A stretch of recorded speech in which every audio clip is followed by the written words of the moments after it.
If you like audiobooks or audio shows, check out a free trial of Audible. Just click the link in the description. Welcome to MINDSHOCK. This is Bruce McGuire. There. And we are finally here, launching our long-awaited NASA Moon Mission series. Were the Apollo mission hoaxed, real events, or a combination of both, where the footage was fake, but NASA really did put man on the moon? And we are not going to fall for any logical fallacies. This is a logical podcast examining all possible theoretical explanations with evidence for and against. As always, if you enjoyed the podcast, you can donate to our PayPal. Just check the link in the description. Make sure you subscribe to the channel, hit the bell for notifications. Make sure you allow your device to have those notifications come through. If you like this particular podcast, hit the like button, share it across social media platforms, of which you could find us on Twitter, Facebook, Reddit, Patreon. Patrons do get priority for topic, case, or co-podcaster requests or logical analyses. Questions, comments, theories, thoughts, suggestions, rebuttals, debunkings, insults of any kind, leave them in the comments section. All right, JR, so the Mind Shockers have been clamoring for this episode for quite some time, and I know I had to have you on because of your connections to NASA, and you have a lot to say about NASA, both regarding the moon missions and about the organization as a whole, particularly the way they operate tax-wise. And yeah, but before we get into all that, we've been doing podcasts for a bit now. You still won't disclose any real personal information, which is fine. I don't think the audience expects you to if it's going to expose you too much. So, bottom line, do you believe NASA put man on the moon? Why or why not? Well, that's something that we're going to have to discuss in the actual episode, Bruce. We're not going to, we're going to take this, slow and steady, because, there are various aspects in which I think that they proved certain particular things, and I think that there are other aspects where, well, let's just put it this way, I think it was bunko. So, it would depend on, how, but, we're going to go into explicit detail. I will say one thing right off the bat. I find it interesting that only one country that's existed for only about 300 years was the only country on Earth to put a man on the moon. I find that fascinating. Interesting point, of course. Some people even believe that a lot of the Soviet space missions were also hoaxed or faked. Well, I mean, again, you have to understand that, a lot of this took place, obviously, John F. Kennedy was assassinated, there are people that are for him, against him, whether it's Democrat or Republican. Obviously, in this period of time, there's a lot of political unrest regarding both parties, and then there are other parties, independent parties, green parties, white parties, red parties, racist parties. So, I think that, but this was done during the Reagan administration where, I think the primary goal, at least in the eyes of the government, was to outspend each other because we were in competition with the USSR. All the listeners out there that don't know, JR is a government agent of an unspecified capacity. I don't believe you've ever actually cited your clearance level. Yeah, no, I that I won't, out of protection for myself, and the fact that there are people out there. You also never disclosed the exact agency you worked for, although you have been all over the world. Yes, I have. I will say that I have been part of the United States military service, and as a result, as many military people are, they end up going into government service afterwards. I will say that I did work for a particular branch of the military, and, as a result, I followed, I guess, what you would consider, the others, and entered into the federal system after my tours of duty. However, those tours are not necessarily classified, they're not necessarily declassified. Some of them were classified, some of them were declassified. What people don't understand is the stupidest shit on earth can be considered classified. It's not all just like, like Navy SEALs and that's classified. Like, it doesn't work that way. Like, some of the stupidest shit that you could imagine, like, taking photographs in a dumpster, filled with diapers, to get like that perfect shot of that face can be considered classified. So, yeah, that's, I've worked on both ends of the beacon, but out of protection of my family and out of protection of the people that I worked with, who I highly respect and regard, I'm not going to disclose any information on Just social media.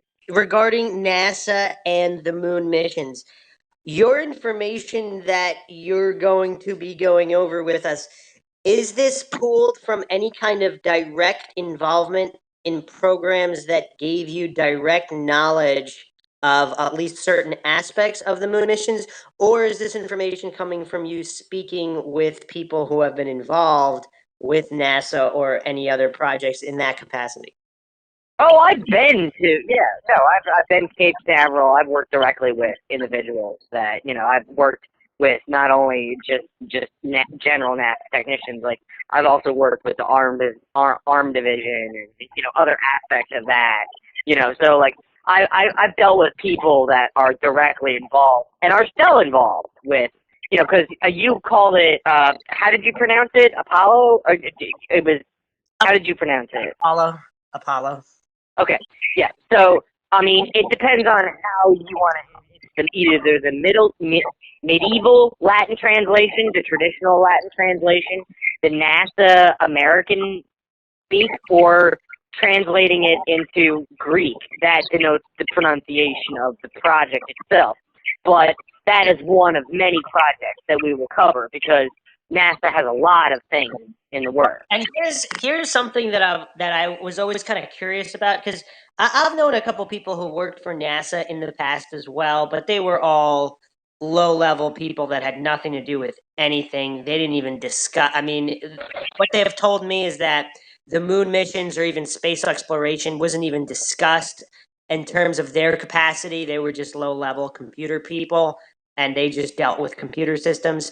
They never, even the upper level people, they never really discussed any of the top projects. There was no, what I always find curious is, what is the sentiment around top level NASA officials? Is it, oh yeah, of course we went to the moon and we know because we have direct proof and knowledge that other people don't have?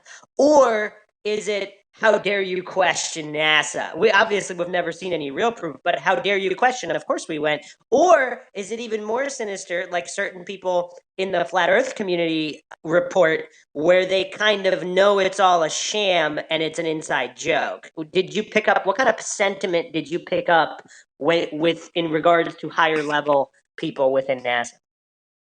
Well, there's one thing you have to understand, and especially with the high level people, like there are things that NASA's done that are very good. I mean, like, for example, like I said in previous podcasts, a lot of government research comes from the financing of graduate projects through university.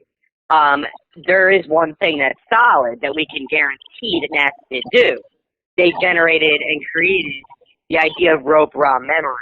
Rope raw memory is the very basis of the platform that we're now using to discuss their system. So there is technology that, it exists purely because NASA was an agency. In terms of the actual interior political structure, I will say that NASA seems to have a certain pull with the government, which is very interesting. We have organizations such as DARPA and, other things where there's, intellectual research that's, produced, but there's not a lot of organizations that can go to Congress and say, we need $5 billion and we can't guarantee it's going to work, and they just hand it over. Yes, I know. So, I know you have a lot to say regarding that aspect of NASA. Here's a couple things that I will say, of course, without falling for logical fallacies. People give NASA all this credit as if the technologies they developed are more important than feeding every starving child on Earth, than creating good living conditions for every human on Earth, for solving homelessness. Because if you just suspend NASA's budget for just a week or two, a month, you would have all these problems taken care of.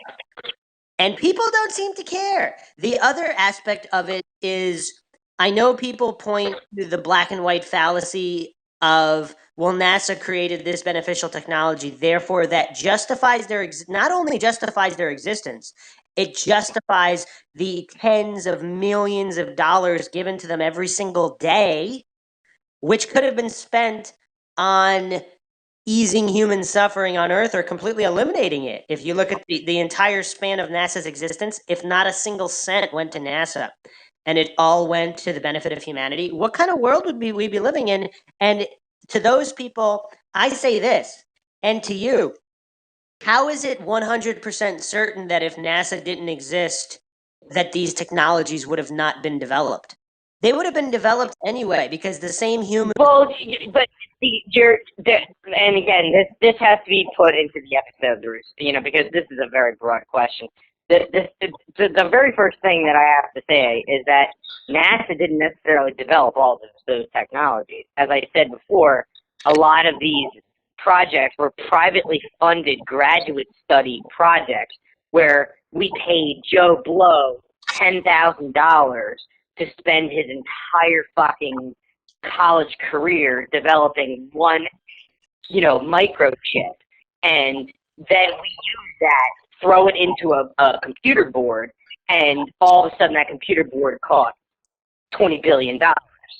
Okay? The second thing is the same thing to be said for a cascade of government agencies.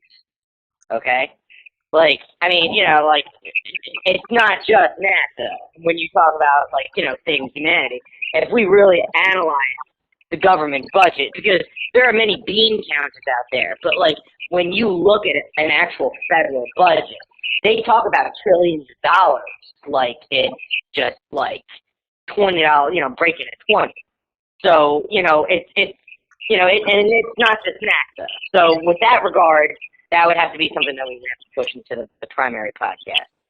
Yes, of course. And I was just addressing the people that make the argument that not only should NASA exist, but it should get the money it gets because of these handful of inventions that I guess they're pretending would not have been developed, possibly developed by the same people, simply working elsewhere, working under separate government grants. So let's get into the intro here. Whoa. Wait, let me just touch one thing here.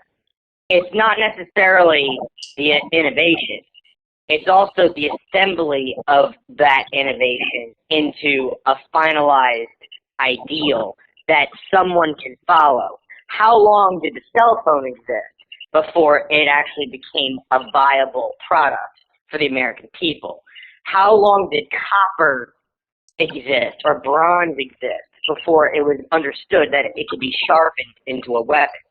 There's it's not just necessarily the innovation of technology, it's the assembly of it into a product that is viable for the course of humanity at that particular given juncture. Well, but my point still stands. It's not like another organization or other people couldn't have done it. It might have been even the same exact people to do it. They might have even done it cheaper if it was. Well, now there are organizations that are trying to do it. You know what I mean? SpaceX has existed for what? How many fucking years? And Well, SpaceX is also government subsidized, but we're not going to get into SpaceX. For the purpose of this, we're going to be discussing, for this series, we're discussing the Apollo missions.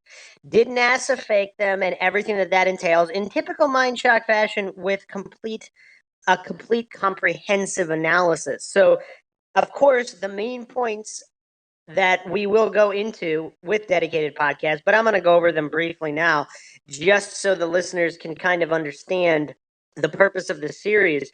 I have been kind of disappointed with a lot of documentaries out there. I'm sure you've seen that first Fox documentary that started all of this. Basically, it's credited with giving a widespread audience to this particular conspiracy theory that the Apollo missions were faked. And I don't remember the year. Was it 2001, 2000? It was around that year. And the documentary, actually, looking back on it now, they picked some weaker arguments. There are some very, very strong arguments that they never went to the moon. They didn't even address the strong argument, which I thought was kind of strange. We're obviously going to get into that.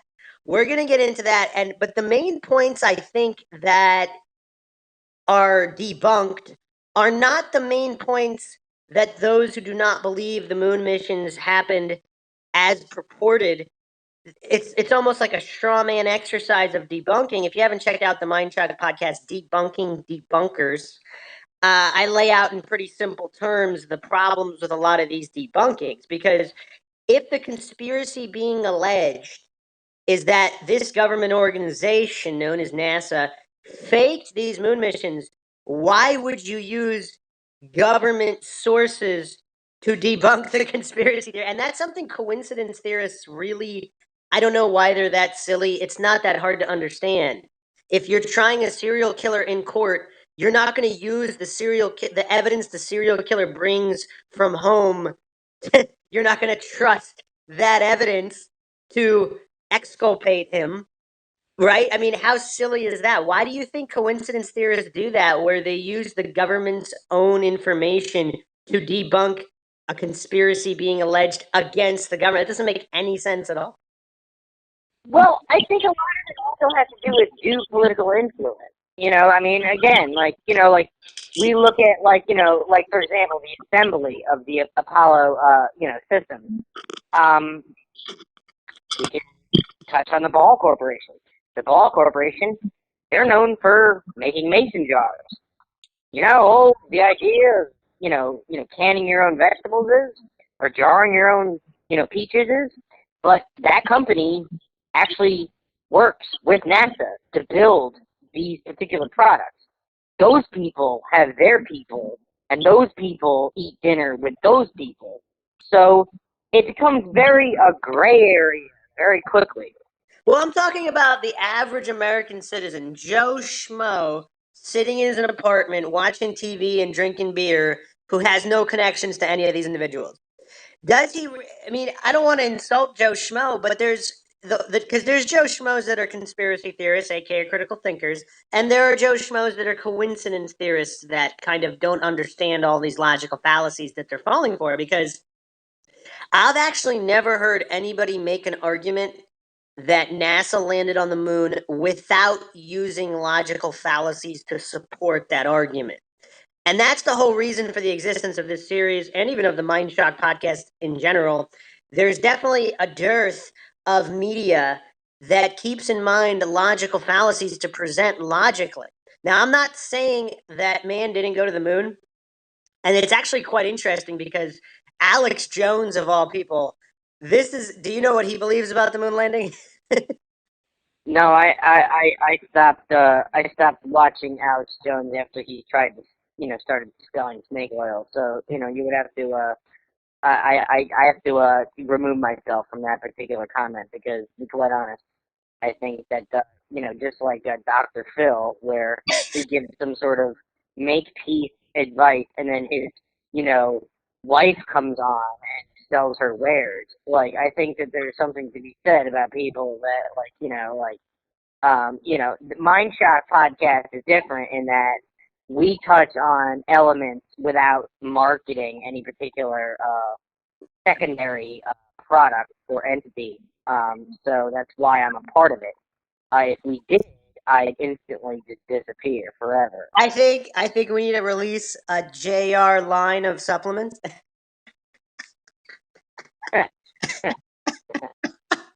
All right. Anyway, so Alex Jones said that he believes that man landed on the moon, but all the footage was faked.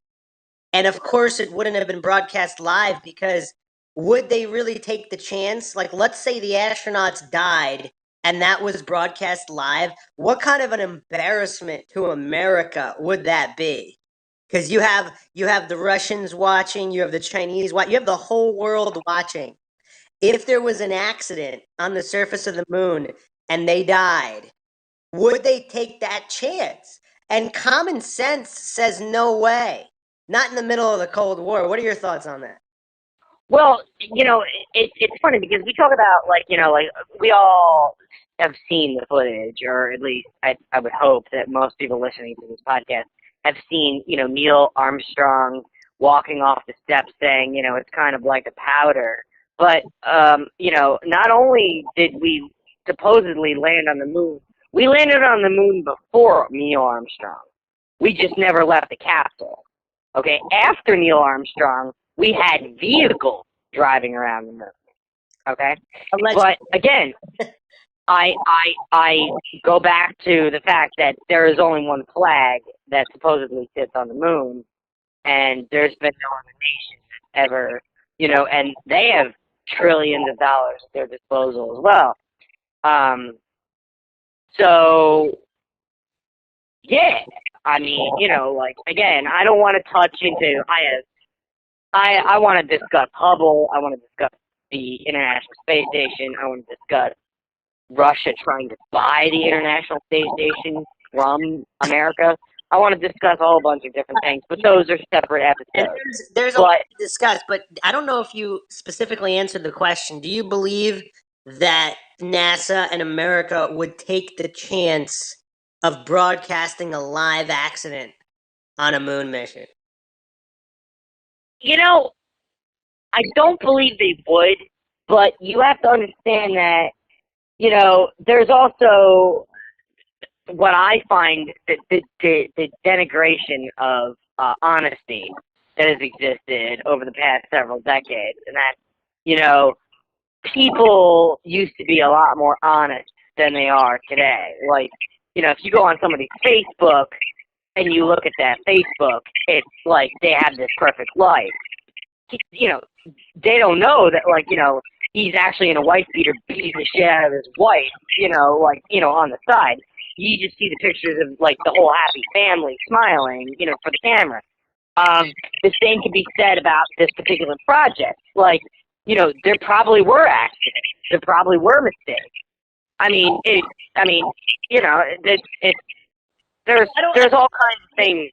And I don't want to be remiss to not mention the dozens and dozens. I think the death count is over 80 of NASA scientists that have supposedly accidentally died in car crashes or other means. Suicides, car crashes, all of that. A lot of people point to the fact that people die, but how come all these other scientific organizations don't have anywhere near the amount of people dying in this time span? Some people find that mysterious. I'm not sure what to think of it. I don't want to fall for black and white fallacies. Obviously, a certain percentage people die in car accidents. Obviously, some of them might have actually died in a real car accident. But for the sheer amount of high-ranking NASA scientists that die in short amount in this small span of time, compared to other organizations, because this is what people fail to do. They fail to have controls in place because most people are into scientism. A lot of people view NASA itself as a church, and the priests of this church can do no wrong, and you have to trust, you have to take on faith everything they say. That's a problem for truly scientifically minded individuals who are not going to take it on faith that man went to the moon using footage that looks very fake, that has wires in it, that doesn't seem proportional to the gravity, the difference in gravity. And they've done simulations. You can find CGI footage of what it would look like to walk and jump on the moon at 1/6 gravity, and it does not look like what the moon footage looks like. Not to mention, you have, we'll get into the specific details in each episode, but you have things that don't even match the known laws of physics in that footage regarding the landers and all of those things, which again we'll go into in specifics. But if that footage looks relatively fake and people are supposed to take it on blind faith, that's problematic for scientific minded individuals. Would you agree or disagree with that? Well, we have to do a separate podcast, Bruce, on this, because what this is actually entering into is what is referred to as the pack mentality. And it's there's different types of mentalities. There's A-type mentalities. There's pack-minded mentalities, where you're either a true believer or you're not a true believer.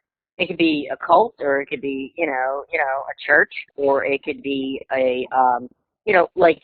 Let me ask you a question. The mafia.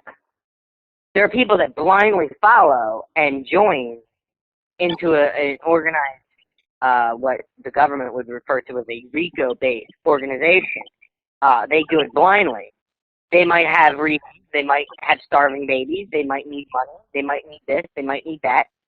But you've seen, and I'm sure that a lot of your podcast people have seen, movies where there's that like crying guy in the interrogation room where he says you can't say no to these people. Now let me ask you a question. To an organization that can print its own money, has its own military, and has the ability to basically vaporize, based on nuclear war, what it wants at will. How do you say no to those people? I don't know, but if you do say no, do you end up on the list of scientists that have mysteriously died? Possibly. We'll have to discuss that in later podcasts. Okay, the other point, which actually you actually went into it a little bit, the coincidence theorists who illogically claim that if the moon mission was faked, that Russia or other space agencies would have automatically blew the whistle.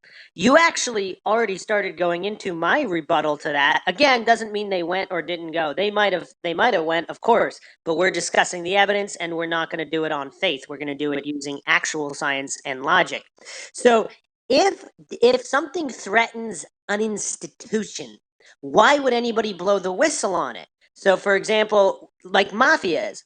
Now, mafias can be competing mafias, of course. So, if mafias are in a neighborhood, you got the Russian mafia, the American mafia, the Italian mafia, the triads, whatever. Obviously, they're competing with each other. They will do what's in their best interest. But if blowing the whistle on another mafia threatens their own existence and their own scam, their own schemes, scams, and diabolical plots to exercise control and line their own pockets, of course they wouldn't do it. So I don't know why this is so difficult for people to understand. It's really simple, and this is one of the points that gets brought up as if it invalidates the moon landing being a hoax, which obviously it doesn't. If anything, it strengthens the argument, but it's actually part of the argument of the conspiracy.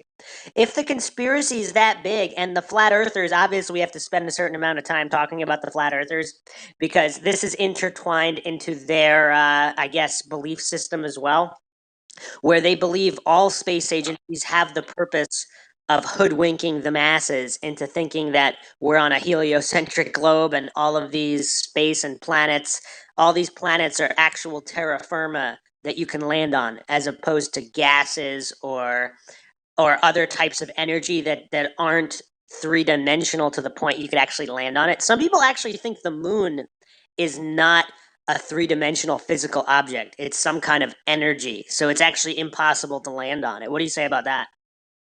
Well, what you asked was multiple part. In terms of the actual composition of the moon, we're gonna have to touch on that on episode one. But in terms of it's interesting. You spoke about wouldn't they blow the whistle? Well, I find it very interesting that when we talk about the International Space Station, we have not only Americans but Russians in the same space station, in the same space capsule. So obviously an arrangement was met.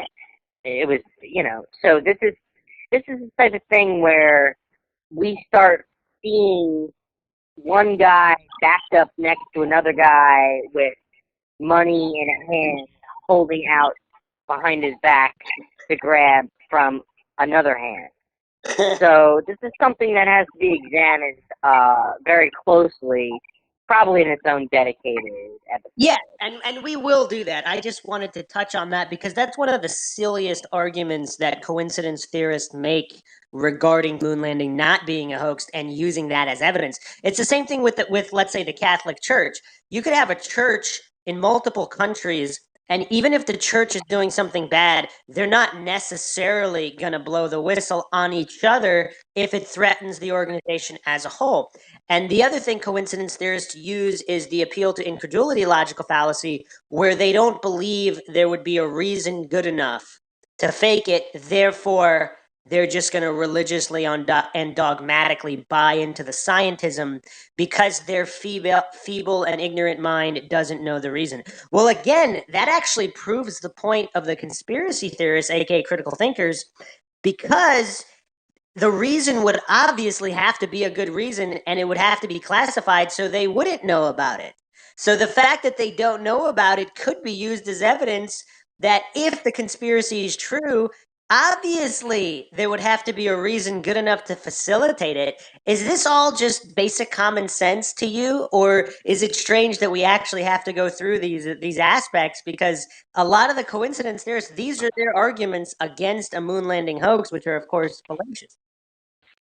Well, it's not, it's not cut and dry because, I mean, you have to look at it from this perspective. And then, like, we'll use a perspective that existed before modern day technology. Okay, let's look at the Roman Catholic Church. The Roman Catholic Church was extremely powerful. And at some point, England decided, hey, you know what? We're not going to listen to the Catholic Church anymore. We're going to create our own church.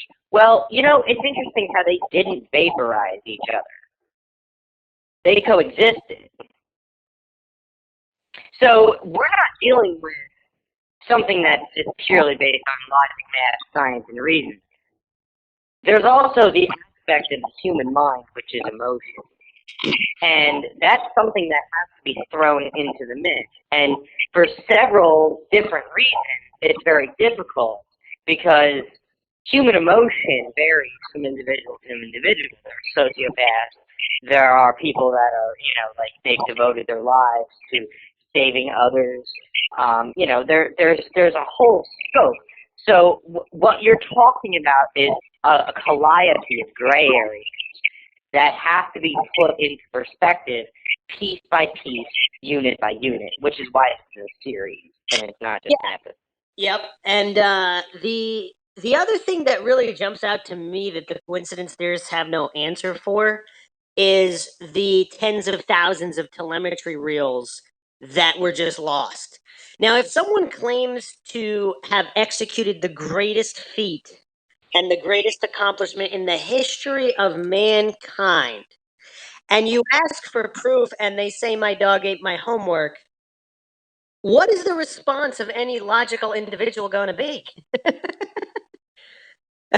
You would have to ask Jesus Christ, because I believe that out of all the people on earth, he probably did just what you just said. And there have been wars that have been fought and lost and won. Yeah, but that's and great. there have been kingdoms that have been built and destroyed based on just what you said. We weren't around back then, and that's a completely different time period. So, to the people that witnessed, are you referring to him rising from the dead, or are you which aspect? I'm referring to just the basic logic of the fact that not only was he able to supposedly perform miracles, but not only was he executed, but it's been proven that he was a real human being. I'm saying that as a real human being, whether or not you believe in his doctrine or whatever, you're an atheist or you're agnostic. That happened so long ago, and we have so much broken telephone translations of all of those. Like that's I don't believe that's a congruent argument because the people that were there, if they witnessed him doing what is purported, then they have that direct proof. They didn't need to rely on other proof. And well, they some people would argue that they do. They call it the Holy Bible. Right. No, I'm talking about the people at the time. Like if Jesus performed the miracle on you and you were healed, you don't need proof. That is your proof. So you have your direct proof. So, and because it happened so long ago, like I'm talking about in modern times. Like if you say you went to Pluto yesterday and I ask you, where's your evidence? And you say, my dog ate my homework. What is my response going to be that? Because in a modern era where the telemetry reels did exist and were recorded, supposedly, And what did they record? They basically just didn't back them up. I mean, I don't know if I even believe that story. Now, obviously, that doesn't mean they didn't go to the moon. Do you think NASA really does have the telemetry reels and they just don't want anybody looking at it for a particular reason? So they said that they don't have them? I believe certain things about NASA. I believe that they have the video footage of when Columbia actually exploded, and they don't show it probably to protect the family and the people that were actually a part of that mission. I believe that they have a lot of things that they're never going to disclose because I think that they have their own reasons. Because again, we're not dealing with an entity; we are dealing with human beings, and those human beings have. Again, we enter into the question of the gray area of emotions. There are things in this world, for example, the assassination of JFK. There is evidence that is classified that, justifies certain things. Will it ever reach the surface? No, because you, as in a person, as a human being, not only do you have to have access to that information, but you have to have the knockers to push the button so the rest of the world knows that that information exists. You didn't directly answer the question, JR.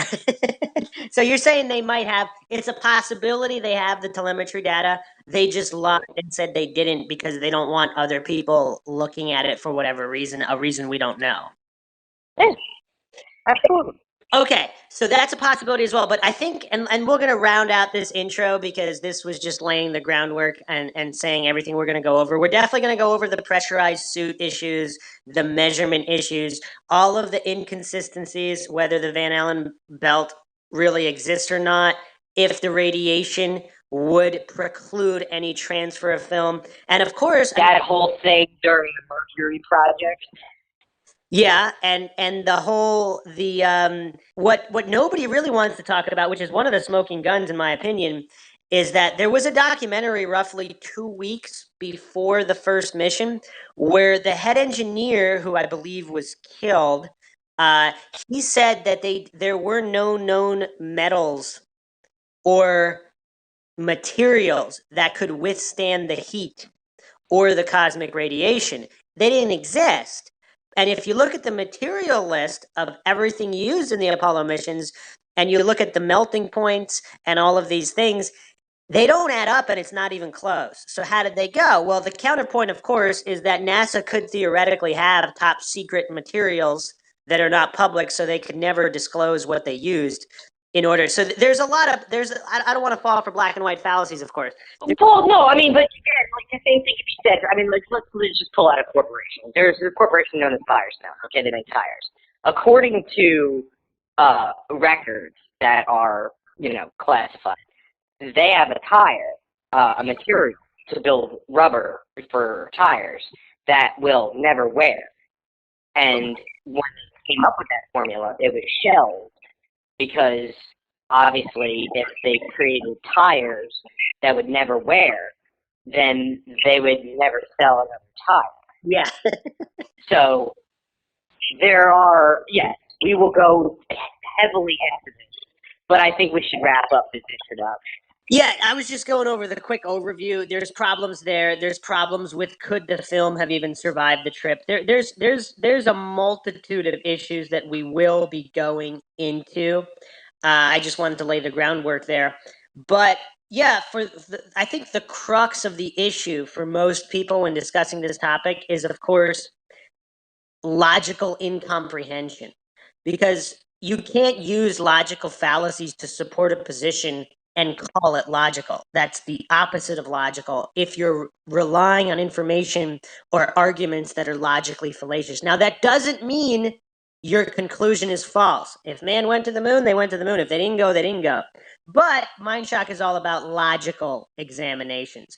And the burden of proof is on the one making the claim. This is something the coincidence theorists that cling desperately to their scientism dogma that NASA would never lie, or governments would never lie, or corrupt people are not corrupt. They cling to this dogma not realizing the burden of proof is on them or on whoever is claiming man went to the moon. Man went to the moon. That's an extraordinary claim. And extraordinary claims require extraordinary evidence, do they not, JR? Yes, they do. And we will be examining whether the evidence is there or not, or whether this is just a series of my dog ate my homework excuses. And just the last point I wanted to make regarding Moore's Law and the exponential development of technology, do you find it strange that if man really went to the moon, they kept planning to go again? Because if you go through the news, you can go through news clippings. The original return to the moon, if it wasn't the late 80s, it was definitely the 90s. It was early, then mid, then late 90s. Because when I was a kid in school, I do remember the announcements that NASA's going to the moon again every couple years. Every couple years. And then that continued even through the 2000s. And you can go through Google Archive and you can find all of these news releases that they were going back in 2000, then 2005, then 2010, then 2015, then 2018, then 20. Oh, well, by 2015, we were going to Mars. So. Allegedly. And that's a topic for a different podcast. But just in general, the news reports of the supposed return to the moon that were planned and never happened. Because during the original Apollo missions, what was the claim? That this technology had less memory than a washing machine? And now today, with all of this exponential increase in technology, they can't go back to the moon? I'd go to the moon in a nanosecond. The problem is we don't have the technology to do that anymore. It's kind of bizarre. It's just kind of bizarre. And then furthermore, they can't point any super high power telescope to the surface of the moon to verify that landers are there or whatever. It's all very bizarre to people. Well, they do claim that there's a laser that if you point it at a particular bracket, it'll actually bounce back. But yeah, no. And now that you brought that up, I will give the counterclaim to that. What is that laser bouncing off of? We're going to have to dedicate a whole episode to that because that's a really interesting topic. And I saw this long presentation by an astrophysicist on how that laser works. And let me just tease this. It does not align with the scientific method, and that's all I'm going to say about that. And we will obviously go into that probably for its own dedicated episode. But just regarding the technological aspect, what happened to the tourism that was supposed to happen to the moon? Not just, by private companies, like SpaceX was supposed to roll this out in 2008 or something originally, or 2011? When the space tourism was supposed to start to the moon, and that never happened. I mean, why do the coincidence theorists always ignore all of these stories that never happened if the technology is that legitimate? Again, we'll discuss this, in length.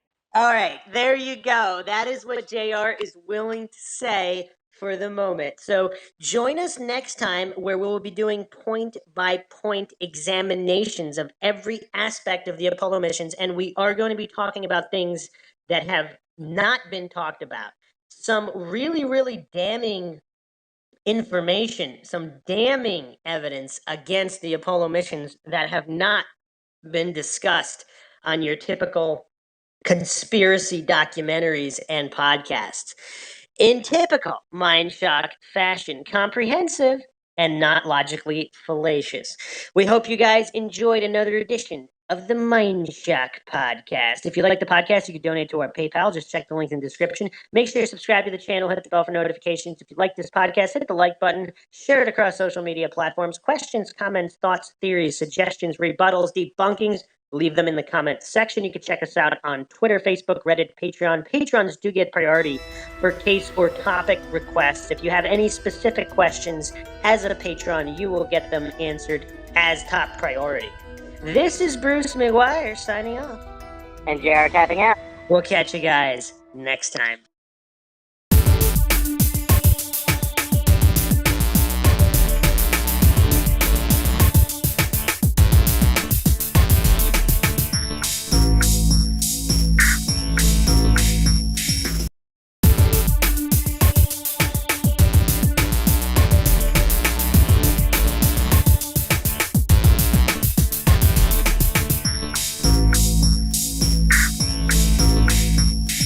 If you like audiobooks or audio shows, check out a free trial of Audible. Just click the link in the description. Welcome to MINDSHOCK. This is your host, Bruce McGuire, and you are listening to NASA's Apollo Missions series. Whether or not NASA hoaxed the moon landings. And if you haven't checked out episode 1, make sure you check that out. This is episode 2, The Smoking Gun. Or possibly The Smoking Guns. We're going to go over not one, but 2 pieces of critical information that might be the end of this debate once and for all. And bold claims, but this is MINDSHOCK, where the only thing we know for sure is that we don't know anything for sure, but we're not even sure about that. As always, if you find the podcast interesting and informative, you can donate to our PayPal. Just check the link in the description. You could also become a YouTube member right here on YouTube for access to exclusive streams and chats. Make sure you subscribe to the channel, hit that bell for notifications. Make sure you allow your device to have those notifications come through. Like and share the podcast, Twitter, Facebook, Reddit, and Patreon. Patrons do get priority for case topic, logical analysis, co-podcaster requests. You could also be a guest on the podcast depending on your tier. Questions, comments, theories, thoughts, suggestions, rebuttal, debunkings of any kind, leave them in the comment section. And trigger warning for the authority-worshipping cultists and the coincidence theorists. At least understand what is being discussed here before jumping in a triggered and Dunning-Kruger stupor to make a comment for the sake of making a comment. Because if all you have is faith and fallacy and an incomprehension of what's being presented, that's not going to be conducive to any kind of actual legitimate dialogue. However, for educational purposes, feel free to do that, because Dunning-Kruger stylings are, of course, endlessly hilarious, and this is a logical podcast, so pointing out faith and fallacy as types of arguments and the invalidity of such is, of course, one of the staples of the podcast here. I have addressed the moon landing several times. Now, this is kind of logic 101, but something the coincidence theorists, the authority-worshipping cultists, those that worship at the altar of scientism instead of science, where they put blind faith in corrupt authorities with horrible track records, aka government agencies, they fail to understand that the burden of proof is on positive claims, and extraordinary claims require extraordinary evidence. One is not called upon to prove a negative. So if you say you went to Mars yesterday, it's not up to everyone to disprove it. It's up to you to prove it. And then if you say your dog ate your homework, the excuse they lost 18,000 reels of telemetry data, that would at least provide some kind of evidence. Just saying they lost it, supposedly the greatest achievement in the history of mankind. That all these moon rocks given to different governments and museums, they're just petrified wood from Arizona. I mean, these are not legitimate, these are not extraordinary pieces of evidence to back up these extraordinary claims. But the authority-worshipping cultists, the coincidence theorists, they just fail to understand. They have a fundamental lack of understanding about how logic works, about how the scientific method works, about how burden of proof works. And all these clueless goofs will just blindly defend the moon landing with religious fervor without actually having a legitimate logical dialogue in terms of what evidence can be used to hold up the theory that NASA went to the moon and what evidence cannot. Now, for the purpose of this podcast, even though one is not called upon to prove a negative, that doesn't mean one can't prove a negative. For example, someone claiming to go to Mars yesterday, if there's security footage at different stages of the day from different areas with many different witnesses and GPS cell phone data, I mean, there's a lot of traffic cameras, etc. There's a lot of pieces of information that can disprove a particular individual went to Mars. Not that it has to be done, because nobody should take that on blind faith alone. So, are we going to disprove the moon landings once and for all in this podcast right now? The MINDSHOCK listeners are waiting with bated breath, and I will attempt not to disappoint them. So we might have not one, but 2 smoking guns that we're going to go over. Now, there's a mountain of evidence against the moon landing, just countless anomalies, clearly faked footage with wires. Now, that doesn't mean that NASA didn't go to the moon. That just means the footage is faked. So that's something that the more hardcore conspiracy theorists, those that understand how human fallibility, human corruption works, some of them, the fringe minority, they that claim to know things for sure. Here on MindShock, we don't claim anything is true or untrue, because again, we're not going to hallucinate that we know the truth with limited information. I mean, nobody who doesn't have access to the highest levels of clearance in government would be able to know for sure if they did go. Now, that doesn't mean we can't logically examine and possibly have smoking guns that they didn't go, or at least the footage is all faked.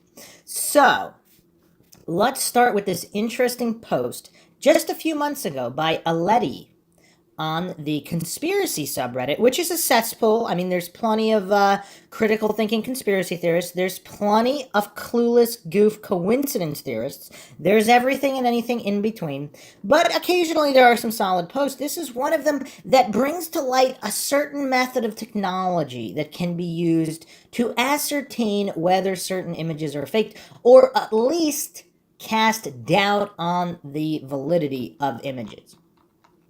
So this post is quite interesting here. I owe the moon landing conspiracy theorists an apology.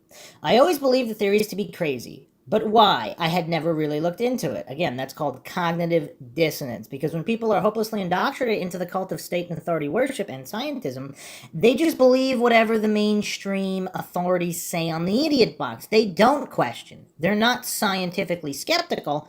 They just believe it on religious blind faith in corrupt authorities with horrible track records of failure and lying.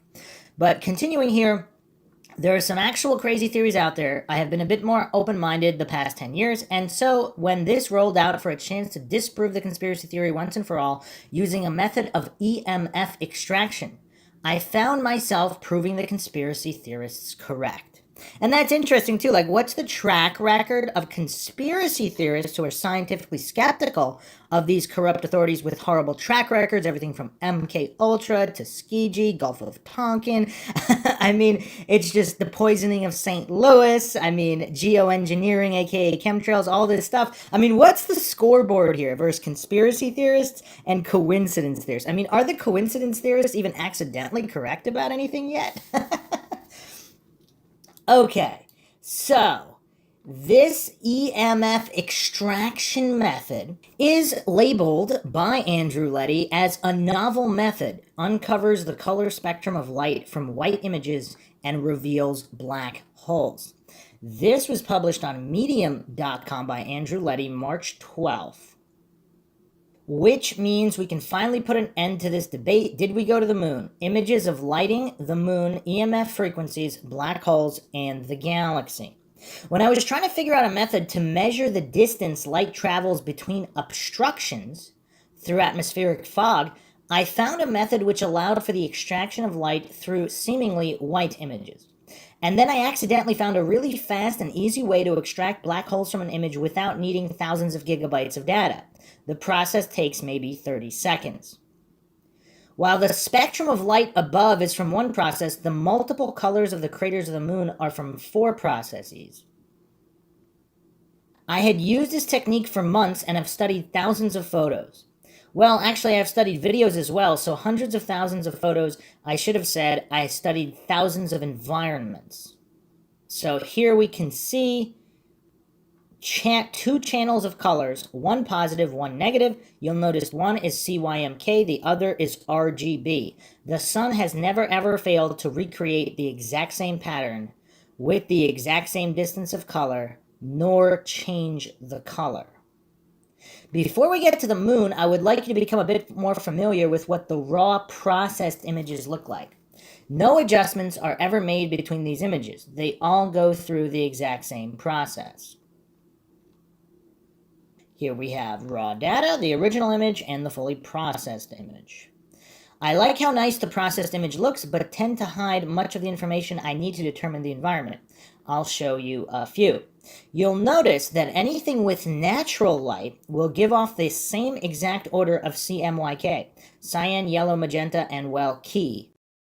The moon tends to look perfectly normal as the above would show in every image unless someone edits the hell out of it.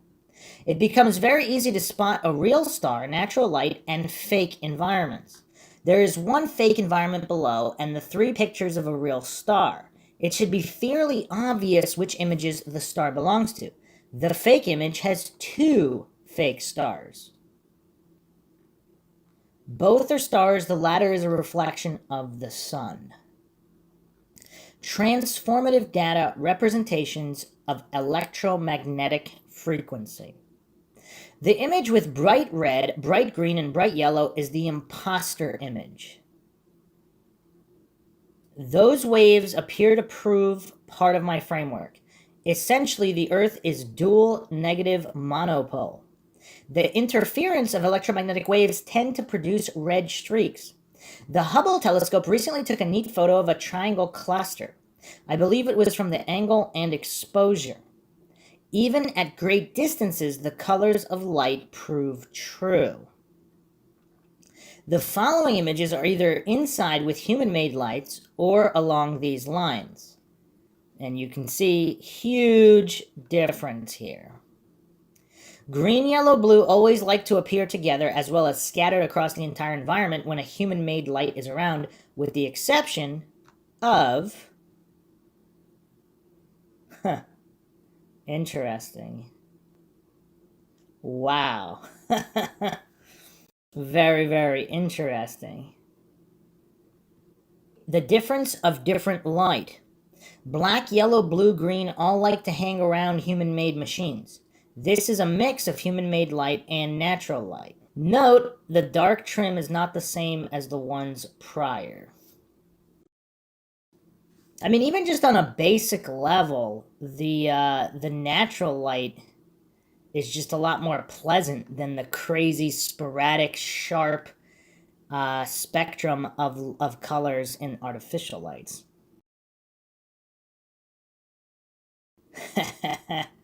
So here's the Earth, Mars surface, Mars satellite view. I am now going to prep you for some different situations, and you should not need any reference photos of these. They are clear as to what they are. The first image, however, I will reference because this is what a fake beam of light looks like. And an alleged nuclear explosion here. We're not going to go down that rabbit hole for the purpose of this podcast, but... because that could be any kind of an explosion with any kind of radiation. Not necessarily nuclear, but... Okay, plasma via lightning does not change the order of light and stays consistent. Lightning is very interesting. It puts all of the energy down, but always spouts a large burst of energy out of the side. From a bright white spot manifests a black hole. I am pretty sure this is a black hole, is the galactic center of the Andromeda Galaxy. I reprocessed and reworked it to extract and divide and came out the black hole. This was kind of on accident. I did not expect it to work since they had to use GB of photos and then they had to slowly expose the photos to reveal a black hole. This method took less than 30 seconds and, dare I say it, is at higher quality. A couple more images here. Some of them look really crazy. Huh.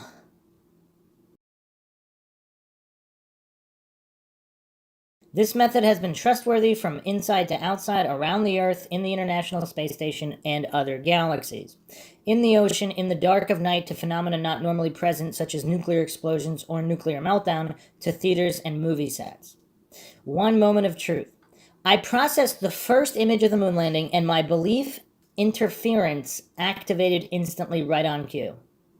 I was not exposed as long as most to the cause of this defect, but it still appears. I have to be as self-aware as much as possible to keep my bias down to zero. If I automatically reject a very possible alternative, then I have failed as a human, a researcher, and no longer will I be able to contribute to society. Those who do not ask questions where questions are warranted are useless to progress. Those who ask questions to stop progress because they do not want change are just as useless.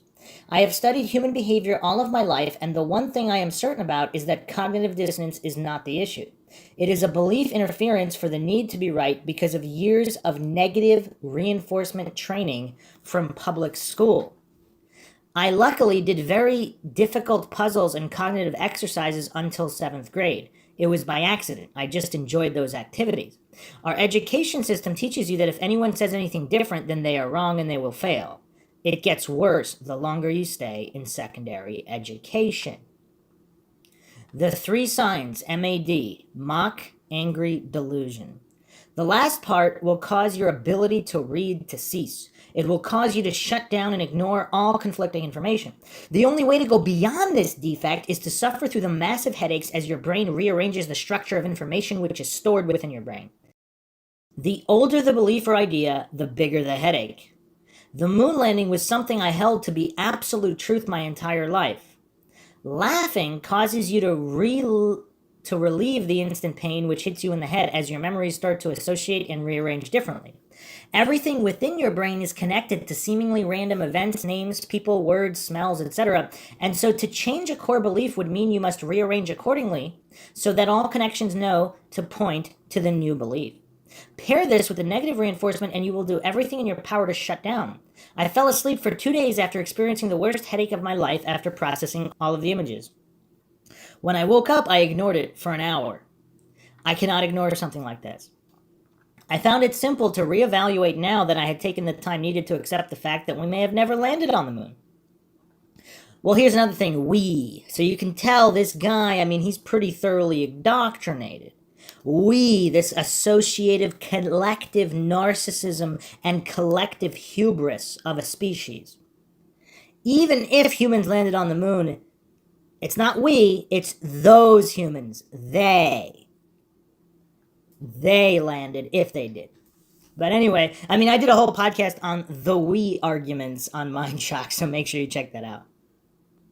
When I was a kid, I wanted to be a movie director and I was obsessed with 3D animation and stop motion. I grew up playing with physics engines and so I do not need mathematics to understand how an event will occur. I, however, love mathematics and so it is easy for me to imagine and then manifest in the form of an equation. I am a very modest liberal. Did you not think I would eventually fact check you? Short rant for those without open minds. If you are already closed-minded enough to think the American government would not lie to you, perhaps you should check yourself. Do not bother to read this. I am not trying to convince you. I am not actually giving a verdict on this. This is something I hate to believe, but I have to evaluate it unbiased or else I become absolutely useless. Copy and paste are good for quick regurgitations, but it is useless. I have my opinion on it. I will give you the information I saw, and that will be the last I speak about it. and I mean this wholeheartedly, don't really care if they did or did not land on the moon. Do you know how hard it would be to actually land on the moon and then relaunch and travel 230,000 miles back to Earth? They absolutely went to space. That is about as much as I will credit them with. Some people don't believe they went to space either, or at least not outer space. I mean, obviously people have been up, pretty high up. I mean, definitely they've been there. I mean, there's plenty of evidence of that. First, I went into this trying to disprove crazy conspiracy theorists. I, however, am not delusional enough to be one-sided. I do not stop at the first question like most do. I dig about 3 questions deep per instance. Once it branches out between 2 variables, each branch is evaluated. Do you really think I would release if I was not positive about it? Yes, I found a way to detect black holes very easily. Oh, and just for the hell of it, the moon landing never happened. Worst strategy ever. I had never once actually evaluated nor questioned the moon footage. Why? Because I did not want it to be untrue.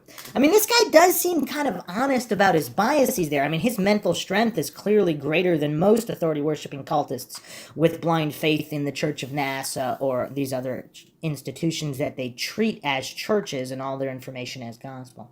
While I gave myself time to reevaluate this from scratch a 3rd time, days apart, I noticed every discrepancy all within 20 minutes of viewing the photos and archival footage from NASA.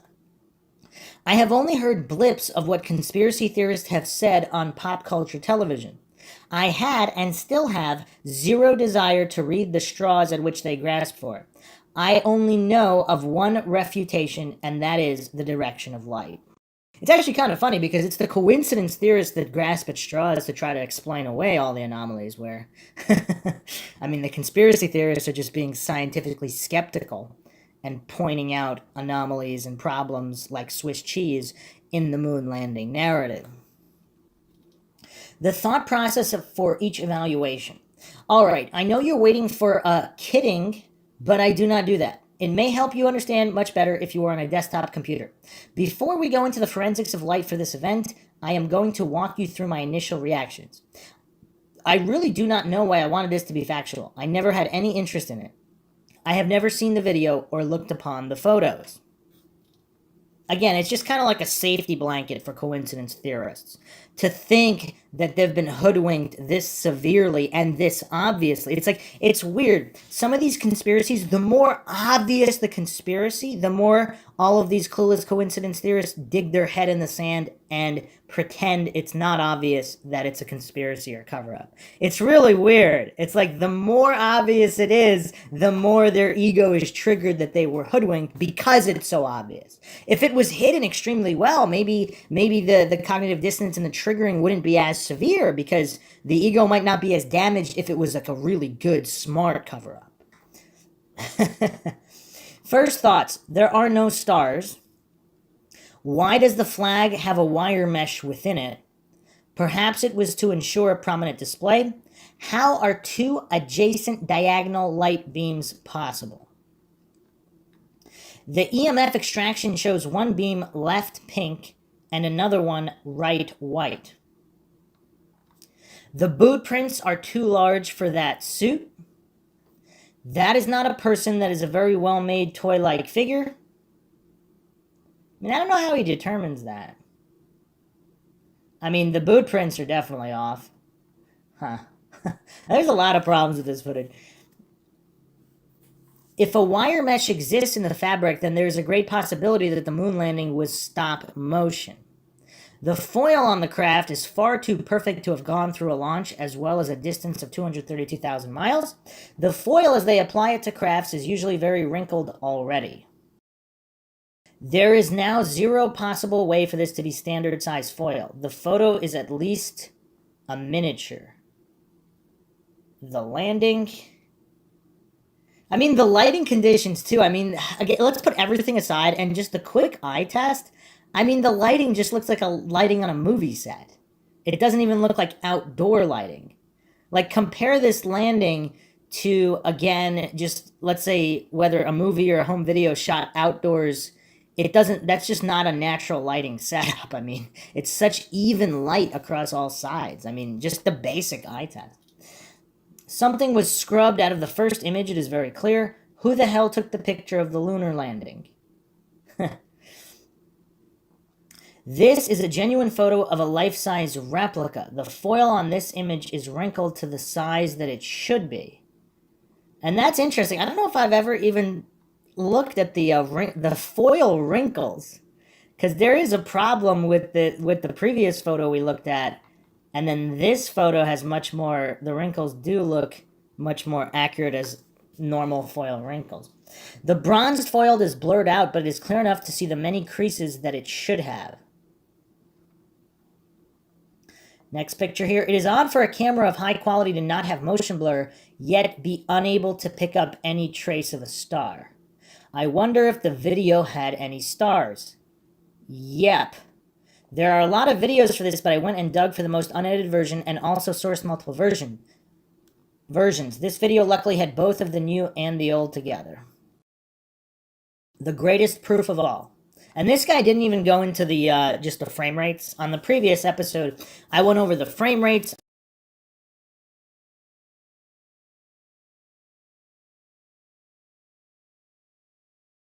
I went over the actual footage in terms of simulations regarding gravity, etc., because they would be able to jump, obviously, a lot higher. As they did in NASA's own simulations of what it would be like to walk on the moon mathematically. Those actually looked relatively realistic in terms of movement. But what we have here, again, just changed the frame rate, and all of a sudden you can see that it was clearly shot on Earth. With the dust settling and all that. The greatest proof of all is the easiest and most damning of the proofs to prove.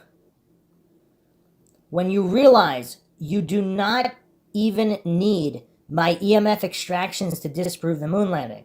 Everything is within the video and the images of the flag. The flag is frozen in every image, but look at the claymation animation style it adapts in the official video from NASA.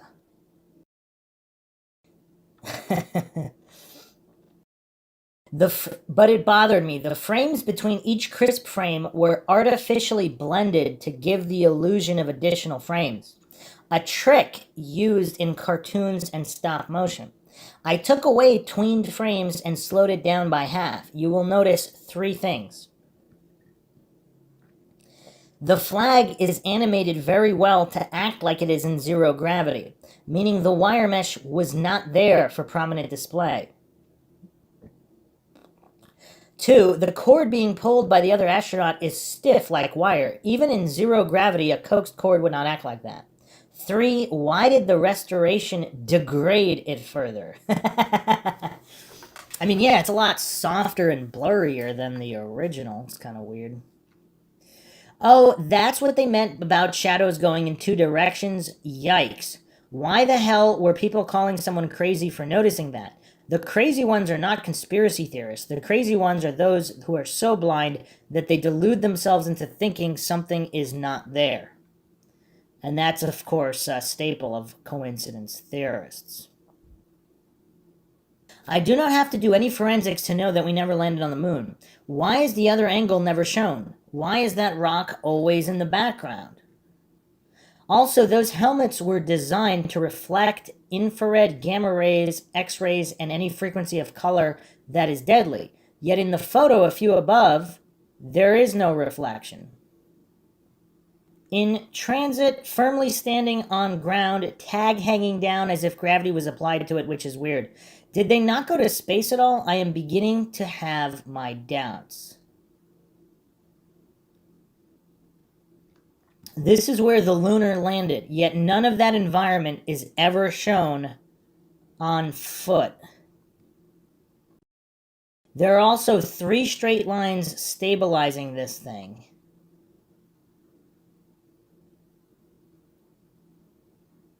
But the disturbing part of that is the fact that someone tried to hide it under the imperfections of the moon. Because I was about to actually just say that could be some kind of artifacting over the top, but yeah, it is weird. It kind of blends through the moon. That's strange. Why can't you see the flag on the moon? The official response, it fell over. If you are part of this species, do not question everything that exists. Question that which has no answer. And stop listening to other humans. Most of them are clearly too influenced.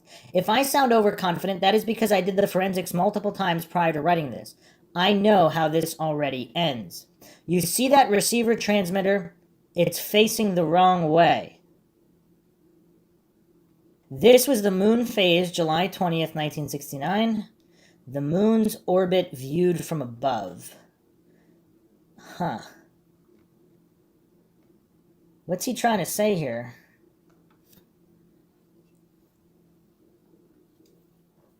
Oh, relative to where they landed, if they're transmitting back to Earth, it's facing the wrong way. That's funny. That's funny. All right, I could talk for hours on the bad production value. All right, so Earth looks normal, the launch normal, the moon from afar and zoomed in, normal as we would expect from the above. Inside the ISS, normal. There is nothing consistent about the moon. The only consistency was that of 2001: A Space Odyssey. I am a big fan of HAL. It is exactly what humans would do. It is what they are doing. My favorite lyric is from an epic rap battle because nothing could be closer to the truth.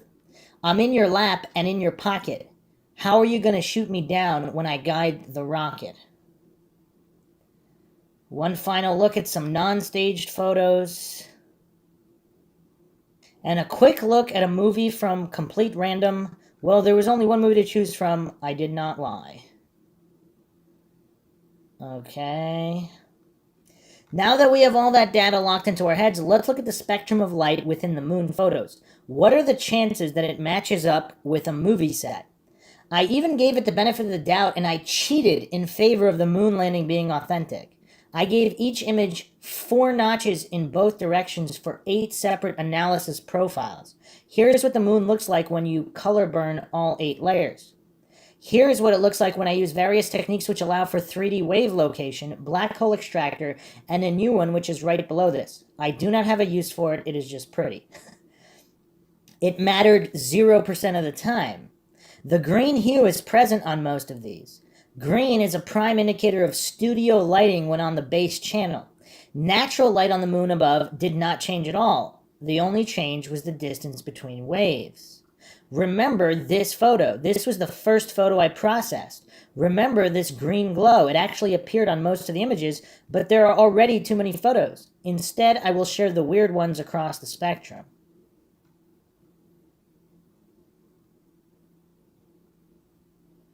Even if you cannot see the stars, there should still be indicators that they exist. These images do no such thing, and I find it really troubling because the shadows do really weird and backwards actions. Look at the shadow of the astronaut above. Yeah, that is kind of weird. Huh. Multiple light sources. Here's what's weird, though. Let me just interject here for a moment.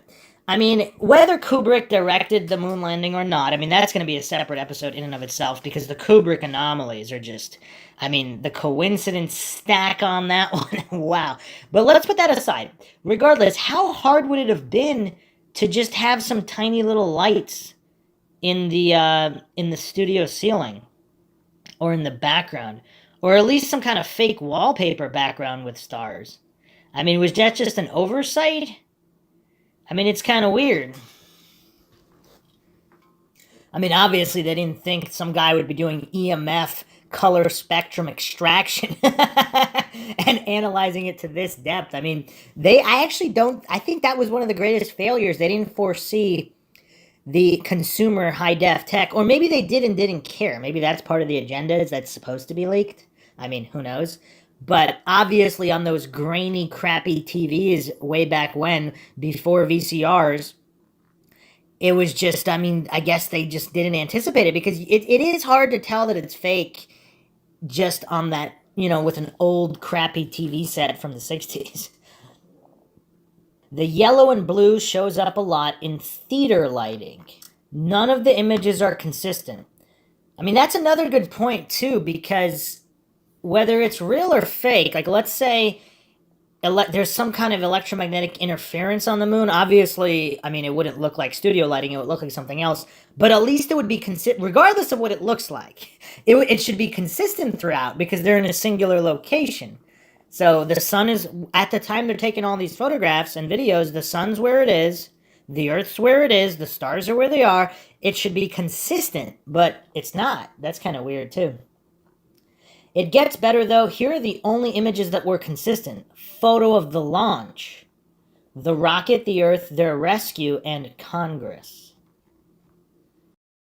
The TV within NASA gave off the correct spectrum of light because it is not using the light from the environment, it is using the light from the screen.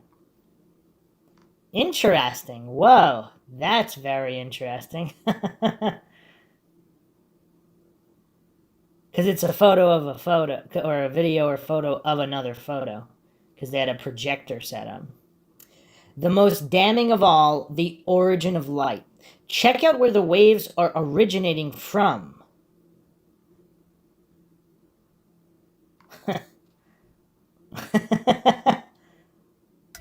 Wow.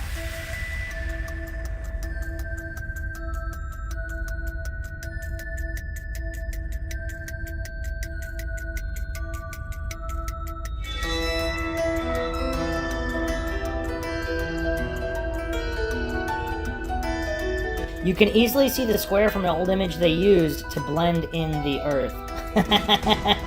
This is a famous one, actually. It's been discussed quite a bit, where they just copy-paste the Earth into images.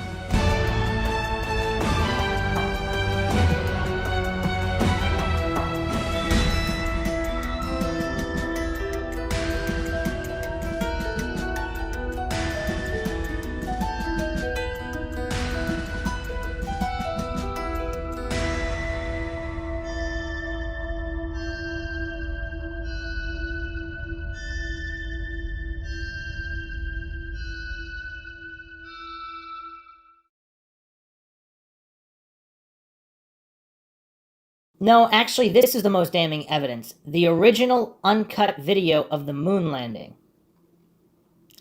In most spots of the video, the responder from Houston waits approximately 3 to 4 seconds to respond. Okay, would you verify the position, the opening I ought to have on the camera? Stand by.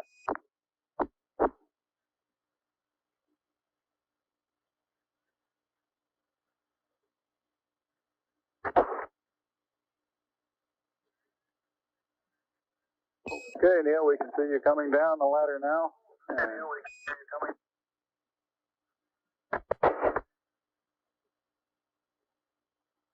Okay, I just checked. Getting back up to that first step, that isn't collapsed too far, but it's adequate to get back up. Roger, we copy. It's a pretty good little jump.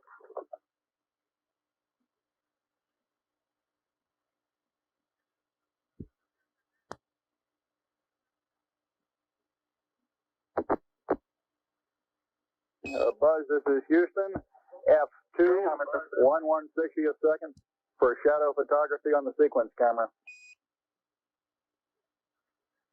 Okay. At the foot of the ladder, the limb footbeds are only depressed in the surface about 1 or 2 inches, although the surface appears to be very, very fine-grained as you get close to it. It's almost like a powder. Ground mass is very fine.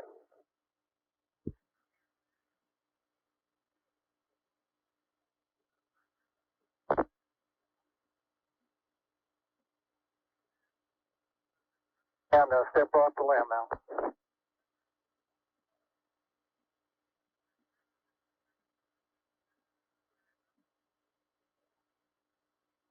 That's one small step for man, one giant leap for mankind.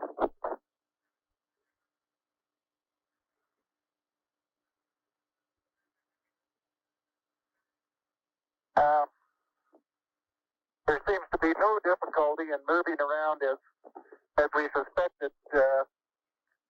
It's even perhaps easier than the simulations of 16G that we performed in various simulations on the ground.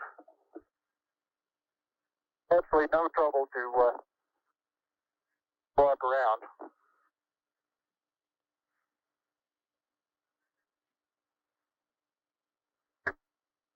Okay, the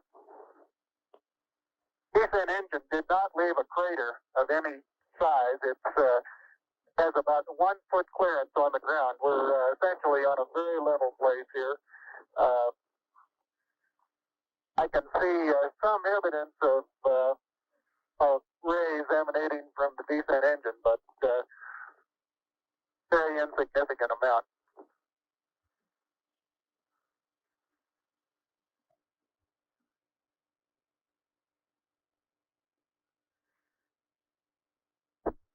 Okay, Buzz, we ready to bring down the camera? I'm all ready. I think it's 2 miles squared away in good shape. Okay. Okay, you'll have to pay out all the LEC. It looks like it's coming out nice and evenly. Okay, it's quite dark here in the shadow and a little hard for me to see that I have good footing. I'll work my way over into the sunlight here without looking directly into the sun. Okay, it's taut now.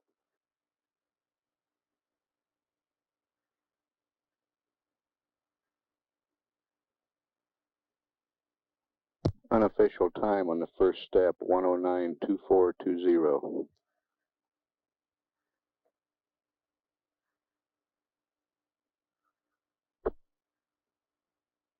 Yeah, I think you're pulling the wrong one. I'm ready to pull it down now. There was still a little bit left in the... Okay, don't hold it quite so tight. Okay? Okay.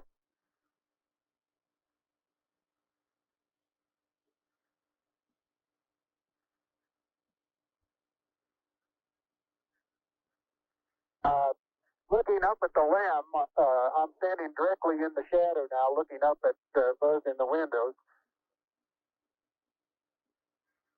And I can see everything quite clearly. The light is sufficiently bright, backlighted into the front of the limb, that everything is very clearly visible.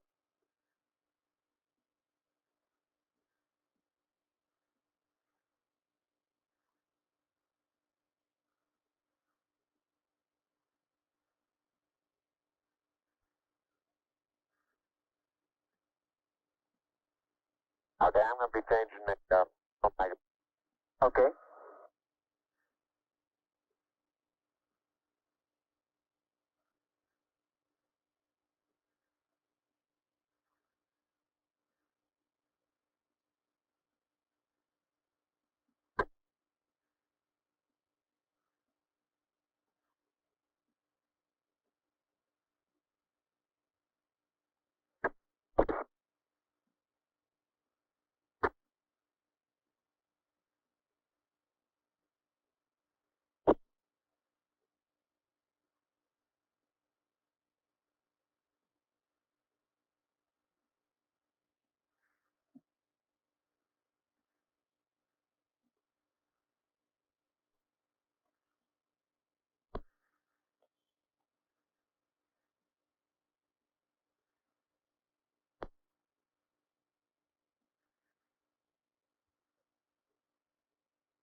The surgeon says that camera installed on the ICU bracket. The surgeon says the crew is doing well. Data is good, crew is doing well. And I'm still in the LEC on the secondary stretch.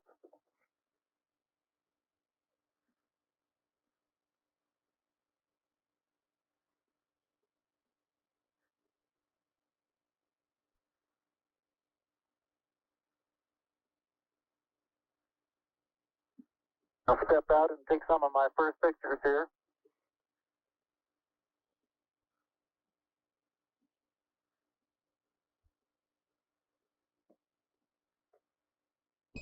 Roger, Neil, we're reading you loud and clear.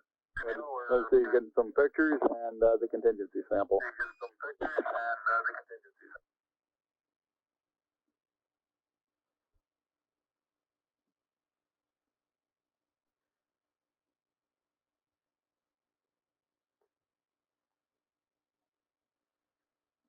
35.5 minutes of PLSS time expended now.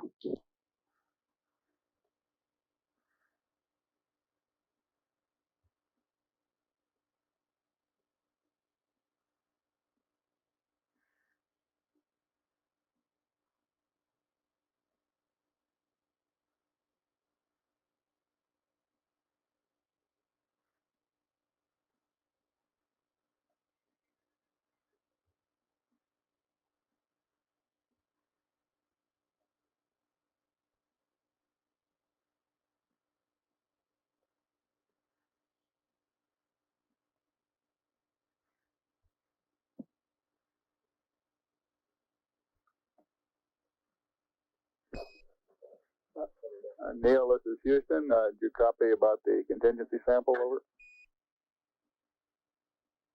All right, you're going to get to that just as soon as I finish these picture series.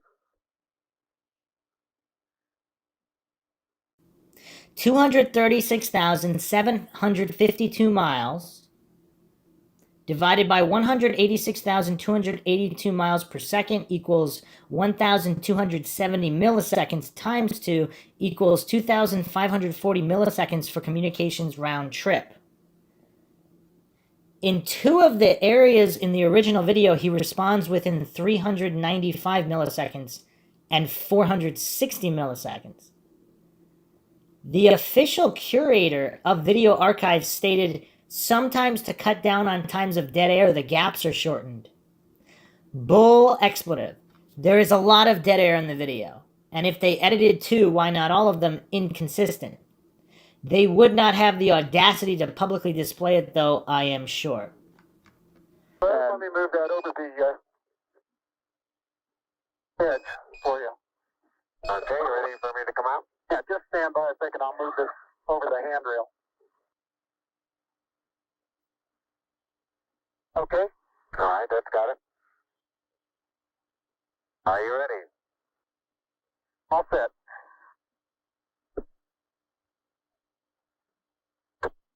Okay, you saw what difficulties I was having.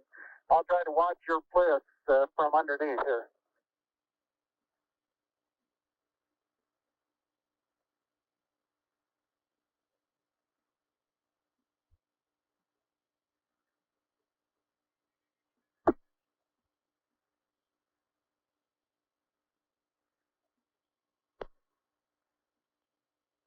All right, the backup camera is position.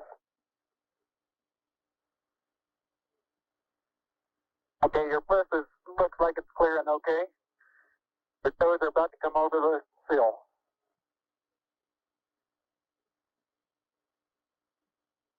Okay, now drop your bliss down. There you go, you're clear. And laterally, you're good. Got an inch clearance on top of your bliss. Okay, you need a little bit of arching of the back to come down.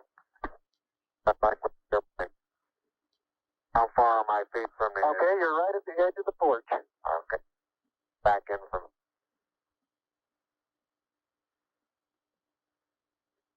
Okay, I'm going to leave that 1 foot up there and both hands down about the 4th rung up. There you go. Okay, now I think I'll do the same.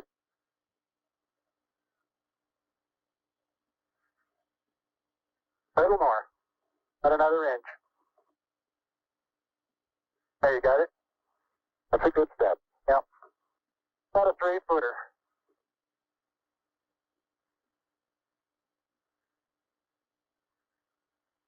Beautiful view. Isn't that something? Magnificent sight out here. Magnificent desolation. Biotite is a brown mica substance. Okay, Houston, I'm going to change lenses on you. Roger, Neil.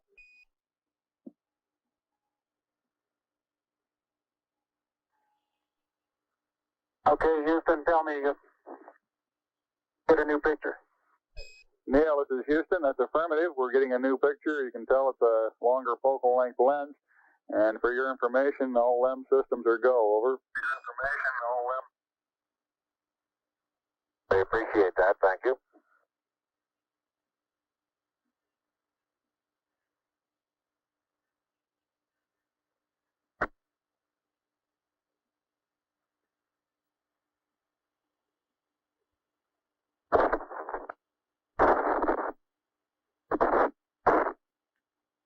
Houston, how close are you able to get things in focus?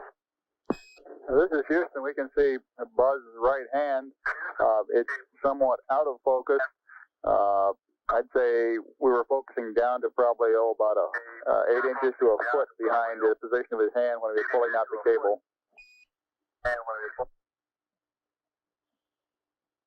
Okay, how's the temperature looking there? Temperature of the camera is showing cold.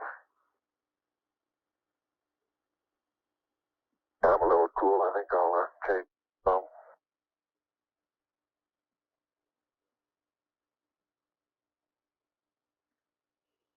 I'm on intermediate now, Houston, and I show 3.78. No flags, 70. Houston, roger out. And we'll probably need a little distance at back location. Television camera.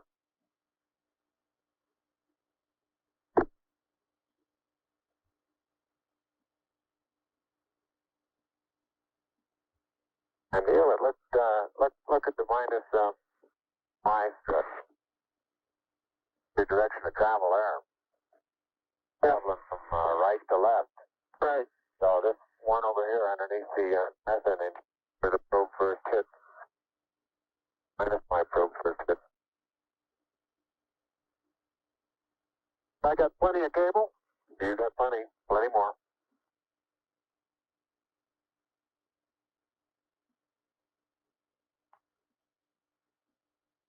Okay, I think I got the end of it. Something interesting in the bottom of this little crater here. It maybe. Keep going. We got a lot more. Okay. Getting a little harder to pull out here.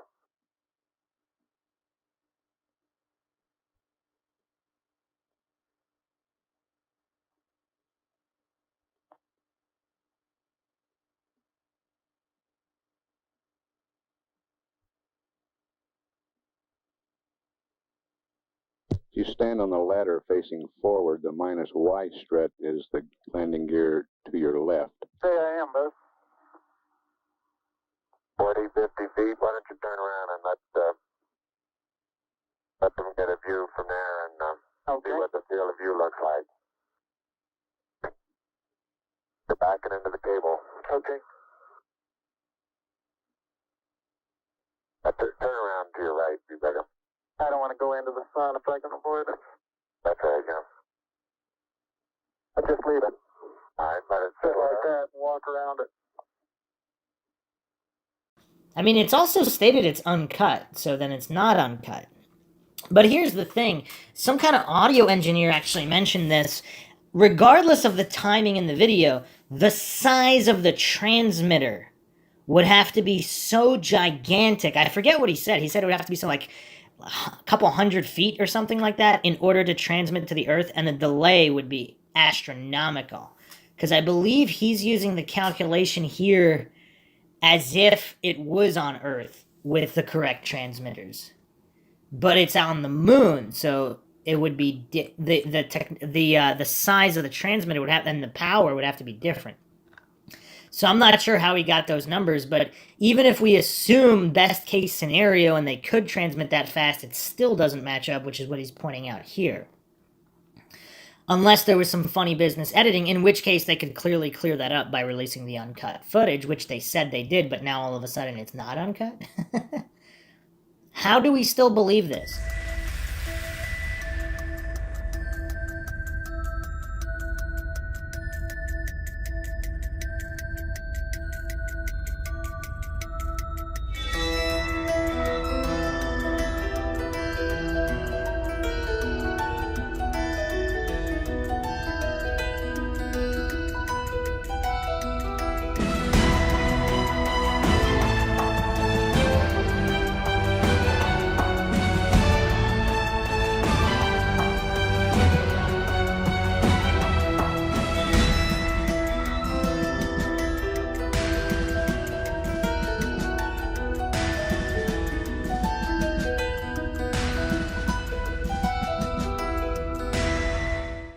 They even did a moon rock unveiling on Twitter.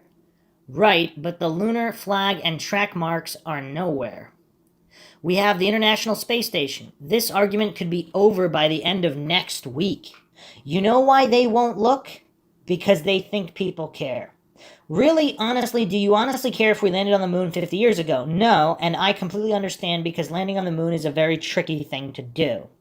What do you think the scheduled and out-of-control rocket was for? I apologize, I'm a bit cranky that I had to find this and that it has taken nearly 30 hours to complete, but hey, black holes. And that's that. Wow. I mean, yeah, I mean, there's tons of more evidence, obviously, like all the fake wires and all that in the footage. The 18,000 reels of telemetry data mysteriously disappearing. And then, of course, the moon rocks being petrified wood from Arizona. And that's without even getting into the psychology of the press conference after and all the interviews and all that. There's a couple other things, too, that were mentioned in other documentaries which I thought were hilarious. In the museum, in the NASA museum, or one of the museums, some guy came in with like a measuring tape and he measured the life support pack on the astronaut suit, and then he measured the hatch on the lander. and it couldn't fit without taking off the pack. So again, either it's just sheer incompetence and they had wrong sizes and those weren't the actual vehicles or suits used on the moon, even if they did go. But the fact that nothing adds up, I mean, that's kind of hilarious. And I mean, there's a ton of stuff. There's also all the scientists that mysteriously got killed, the hanging of the lemon in testing. Just weeks before, there's news footage or documentary footage about them asking the NASA scientists, those in charge of the program. They said they're not even close, there's no metal materials that can withstand the temperatures. I mean, just there's so much that when you look at it in the context of time, because when it was all going down, all of a sudden then magically it happens and then nobody questions it for how long. Let's go into smoking gun number 2. And this one is weird. So WikiLeaks allegedly released the behind the scenes of the moon landing filmed in a desert in Nevada. Now, here's what's weird. This gets really, really weird because officially, there's no official WikiLeaks release. This was just labeled as such. The coincidence theorists then dismiss it. Oh, it wasn't really WikiLeaks that released it. And then they also mixed in some scenes from Capricorn 1. Well, here's the thing. If they really were going to do some kind of release, would they add in the plausible deniability? Because it's kind of destabilizing to just release something definitively like this. So is it more of a soft disclosure where there's a built-in plausible deniability? Where they don't release it officially, they release it unofficially, or maybe it's not even WikiLeaks. Maybe it's some other organization, they just use the WikiLeaks name, even if it's real behind the scenes, and then, just to make sure that it could be written off, they spliced in some Capricorn 1 footage just to leave it all ambiguous. But it's on archive.org. It's currently dated here, March 2nd, 2021, but here's the thing. This was up years ago. It's just been, I guess it's just put on archive at that date. But this is many years old. I think, I don't know, is it at least 5-10 years old? But let's take a look at it here. WikiLeaks has released more classified documents than the rest of the world's media combined. Picking up the wounded. Energetic information engaged. Light them all up. You want to be in pictures.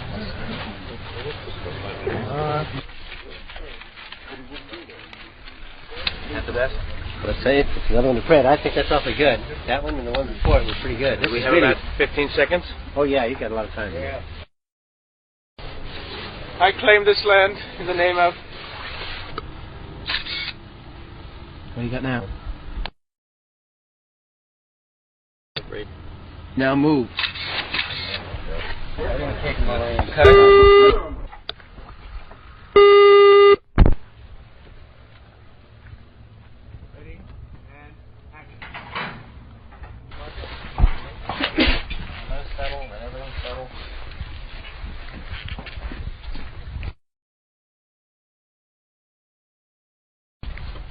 Ready?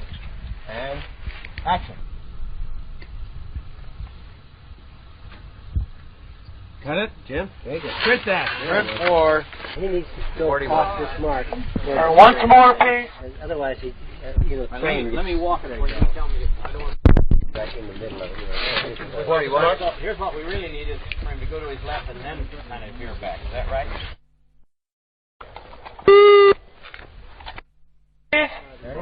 No lights on the car. No lights. No lights. One more right away, guys. Headlight.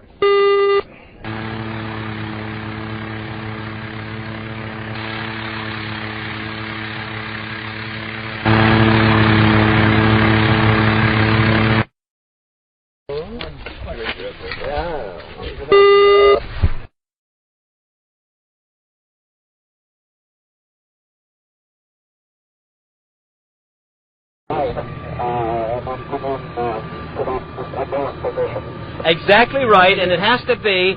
We have to be high enough so that we've got you against blue sky and not against Earth as you're coming in. You're coming in a descending approach as you get in. Over. We can reverse it said, go back and we'll rehearse it and see how it looks. Okay.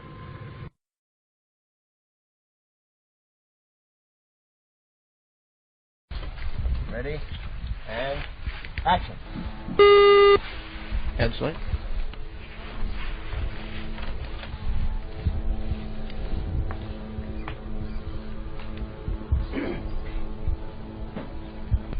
Quiet.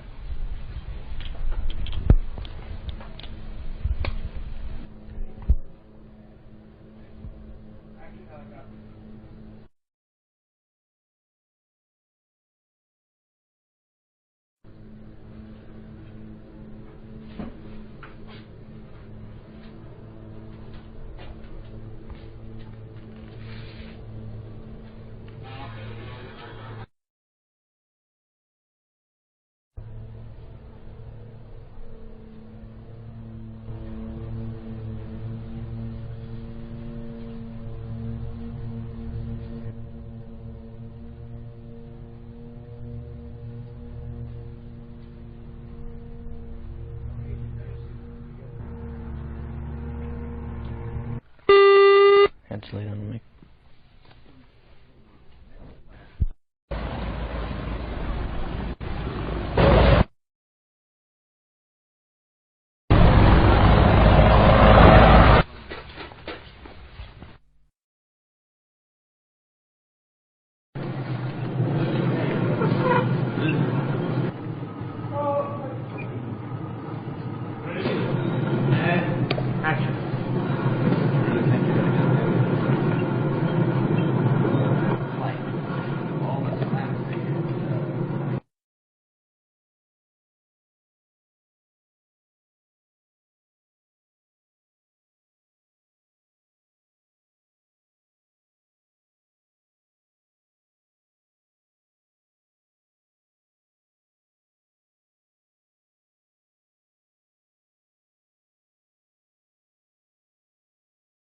Ready? And action.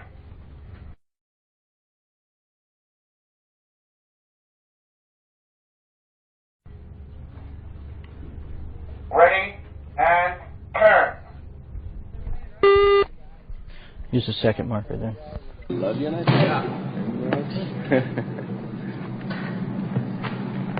Well, this is a hell of a time not to. That's right. We're in a little deep now, right. fella, let me tell you. We're rolling. Stand by, here we go. Marker? Right now, Jim, that was better. Forget it. Wait a minute. Sorry. The third, Steve. Okay. Step your third.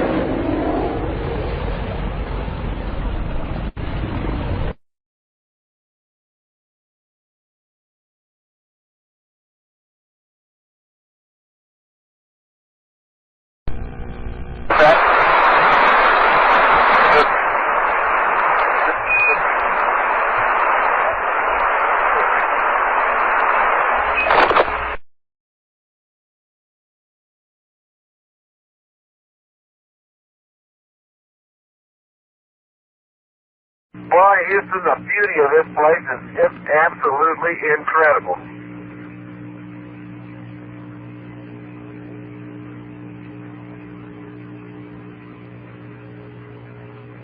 There's another spectacular view. The pilot who missed the crater. Watch out. Watch out, John. Ready? And action. Let's say it's another one to Fred. I think that's awfully good.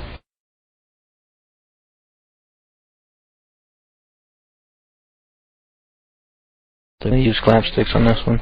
Be a mic tap hit. Big.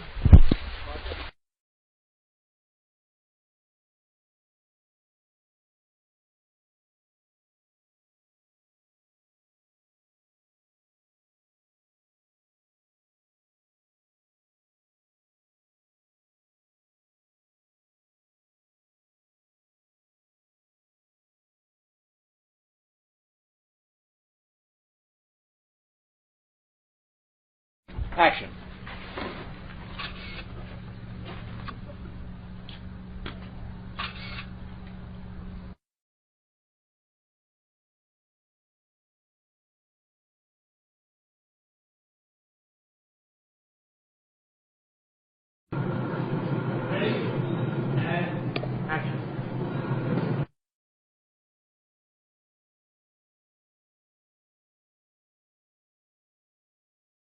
the feelings of the Apollo program are, and the symbol of mankind, that we can live in peace and harmony in the future.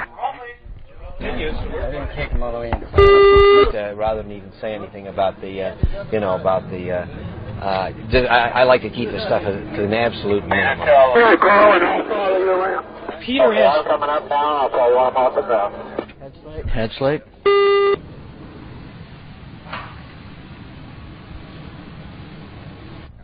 Come on ahead. You didn't land there. You landed in the field. Whoa.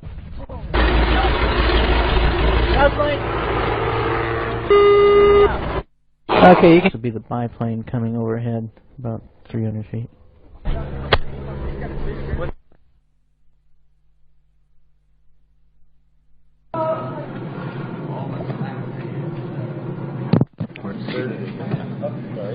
The third peak. Okay. Cut the third. Tail sight coming up right now. Right now. Jim, that was better. Our rehearsal, guys. All right, this is just rehearsal. Ready, and action.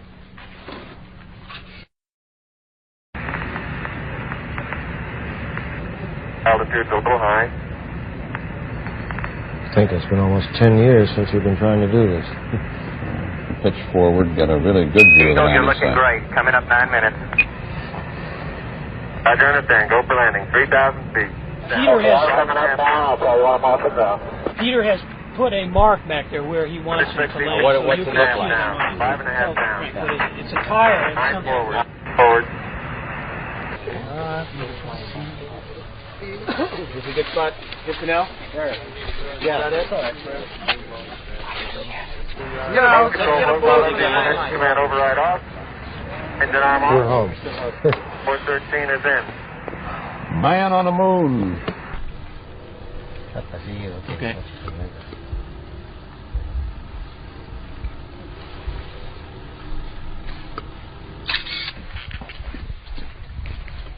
Ready, and action.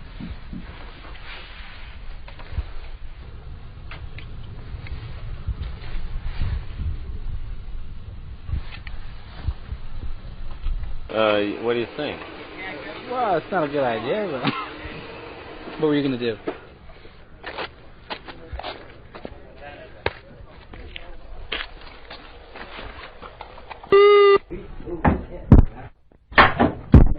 Ready? And action. Ready, and turn. Right now. Jim, that was better. Forget it. Wait a minute. You know what I'm saying? Mm-hmm. This is this shot, right? Only then, what are you going to move around another master before you get in closer? Oh no, this sequence right here. Now moving to a two-shot of you that picks it up from there, and then moving into a four-shot that comes back. As the scene progresses, we're going around the stage. Yeah. Because I don't think you can divorce this conversation from that. Forgive it, just came from 5 solid minutes of this. Mm-hmm. Very important to understand that. You reacting the way we would react to seeing this.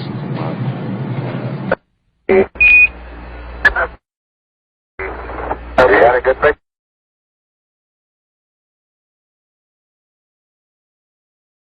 So what does everyone make of that? I mean, this is some mind-shocking stuff. Would they really release something like this?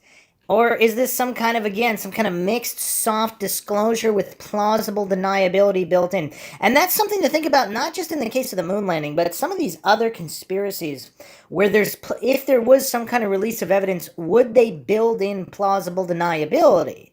So all of the gullible coincidence theorists can just immediately write the entire thing off in a false dichotomy logical fallacy by saying, oh, well, this little piece is from here, therefore the entire thing is wrong. The throwing the baby out with the bathwater fallacy. I mean, this just clueless goofery in coincidence theorist hallucination that everything would always be done in a black and white fashion. I mean, clearly they have no understanding of intel at all. The intelligence community does not always work in just easy black and white, because then, of course, it's harder to deny things or support things.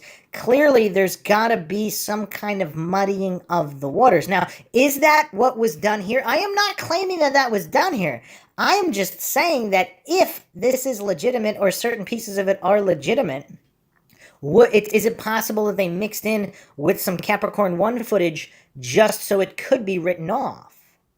Because how would they do a real release of information regarding the moon landing hoax? Now, again, that doesn't mean they didn't go in general. That just means that the particular event that was filmed was staged or hoaxed, either while they were really on the moon or not. I mean, that's one of the better theories I've heard, that they did go and they simply, again, either Van Allen radiation belt or whatever, it just couldn't be filmed for whatever reason. And they really did go, but there's just no film that exists. Or maybe they did film it, but the real film was never released, again, for whatever reason. Those that believe in, like, the secret space programs and the bases on Mars, if they think that there was some kind of intelligent life out on the moon, and even bases and all this crazy stuff, in the Cydonia region, of course, there are the pyramids and the face on Mars. I mean, who knows if that's real or doctored or whatever. But if it was real, and if they really did go, and if there are remains of other civilizations, or possibly current active civilizations, UFO encounters, etc., they kind of had the plan to not film it just in case. Because why would they film it live? And here's another point. This is a very basic point I used in episode 1. NASA and the U.S. government would never take the chance. They would never broadcast this live just in case there was an accident or something, because they would look too bad. So they would never, even if they did go, there would never be a live broadcast. There would be a huge, huge delay, and it's just much safer to fake all the footage on Earth. You don't have to deal with the Van Allen radiation belts and all that stuff. So again, a lot of issues here. The flat earthers maintain that the moon might not even be a physical object you can land on, which is a pretty good point. Because if everything is faked and all the videos are faked,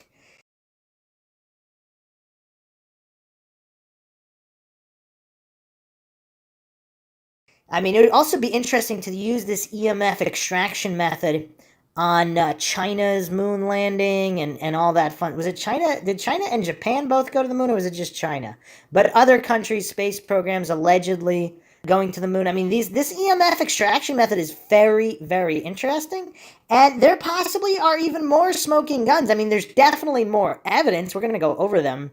Some of the funnest stuff is just the little details, like people spilling orange juice on their non-sealed astronaut suits, and this is all in the transcript, so we'll be going over that in future episodes, but just wanted to drop those 2 smoking guns. All the MINDSHOCK listeners out there, they can leave their thoughts, theories, comments, debunkings, or rebuttals of any kind in the comment section. Hope you guys enjoyed another edition of the MINDSHOCK podcast, the only podcast out there tackling all of these subjects, conspiracies, true crime cases, with logic and reason at the forefront, not falling for any of these logical fallacies or defaulting to blind faith in the corrupt with horrible track records of failure and lying. So make sure you subscribe to the channel. You could donate to our PayPal, like and share the podcast, Twitter, Facebook, Reddit, Patreon. Patrons do get priority for case topological analysis podcast requests. You could also be a guest on the podcast depending on your tier. You can also become a YouTube member right here on YouTube. This is Bruce McGuire signing off. Catch you guys next time.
welcome to MINDSHOCK. This is your host, Bruce McGuire, here with the one and only Professor Jay Smith to continue our epistemological discussions on various topics. Today, we are tackling the alleged moon transmissions, how they filmed, what they filmed, how they transmitted back to the Earth, allegedly, and why they can't do it again in 2024. Bizarre, bizarre things. As always, if you want to help support the podcast, help logic and reason return to a world where it is quickly going extinct, you can donate to our PayPal. Just check the link in the description. Make sure you're subscribed to the channel. Hit the bell for notifications. If they're not coming through, just like and comment on more videos. That's how the YouTube algorithm works. You could also become a YouTube member right here on YouTube. Help support the channel that way. Like and share Reddit, Facebook, Twitter, and Patreon. Patrons do get priority for case topic, logical analysis, co-podcast, or requests. You could also be a guest on the podcast depending on your tier. Questions, comments, theories, thoughts, suggestions, rebuttals, debunkings of any kind, leave them in the comments section. So, Professor Jay, how have you been? Are you excited to be back? Yes, no, I'm ready to tackle some more issues here, and yeah, it's a powerful day in the sense that the whole supposed moon hoax is now settled, since it seems that we're back. We're back, baby. Yeah, let's jump right into it. All right. The moon landing, I've been shocked because I finally, in this last year or so, managed to figure out that the moon landing was suspect, and then all of a sudden, in one fell swoop, it seems like we really did go to the moon with that Odysseus landing. It's over. That's the joke I wanted to make. Yeah. Yeah. I hardly even looked at the Odysseus thing. I mean, I saw a little bit. It's so, yeah. Now that you've mentioned that it's all been put to bed, it seems 2024 is the year. Who needs video? Who needs photos? I mean, the report should suffice, shouldn't it?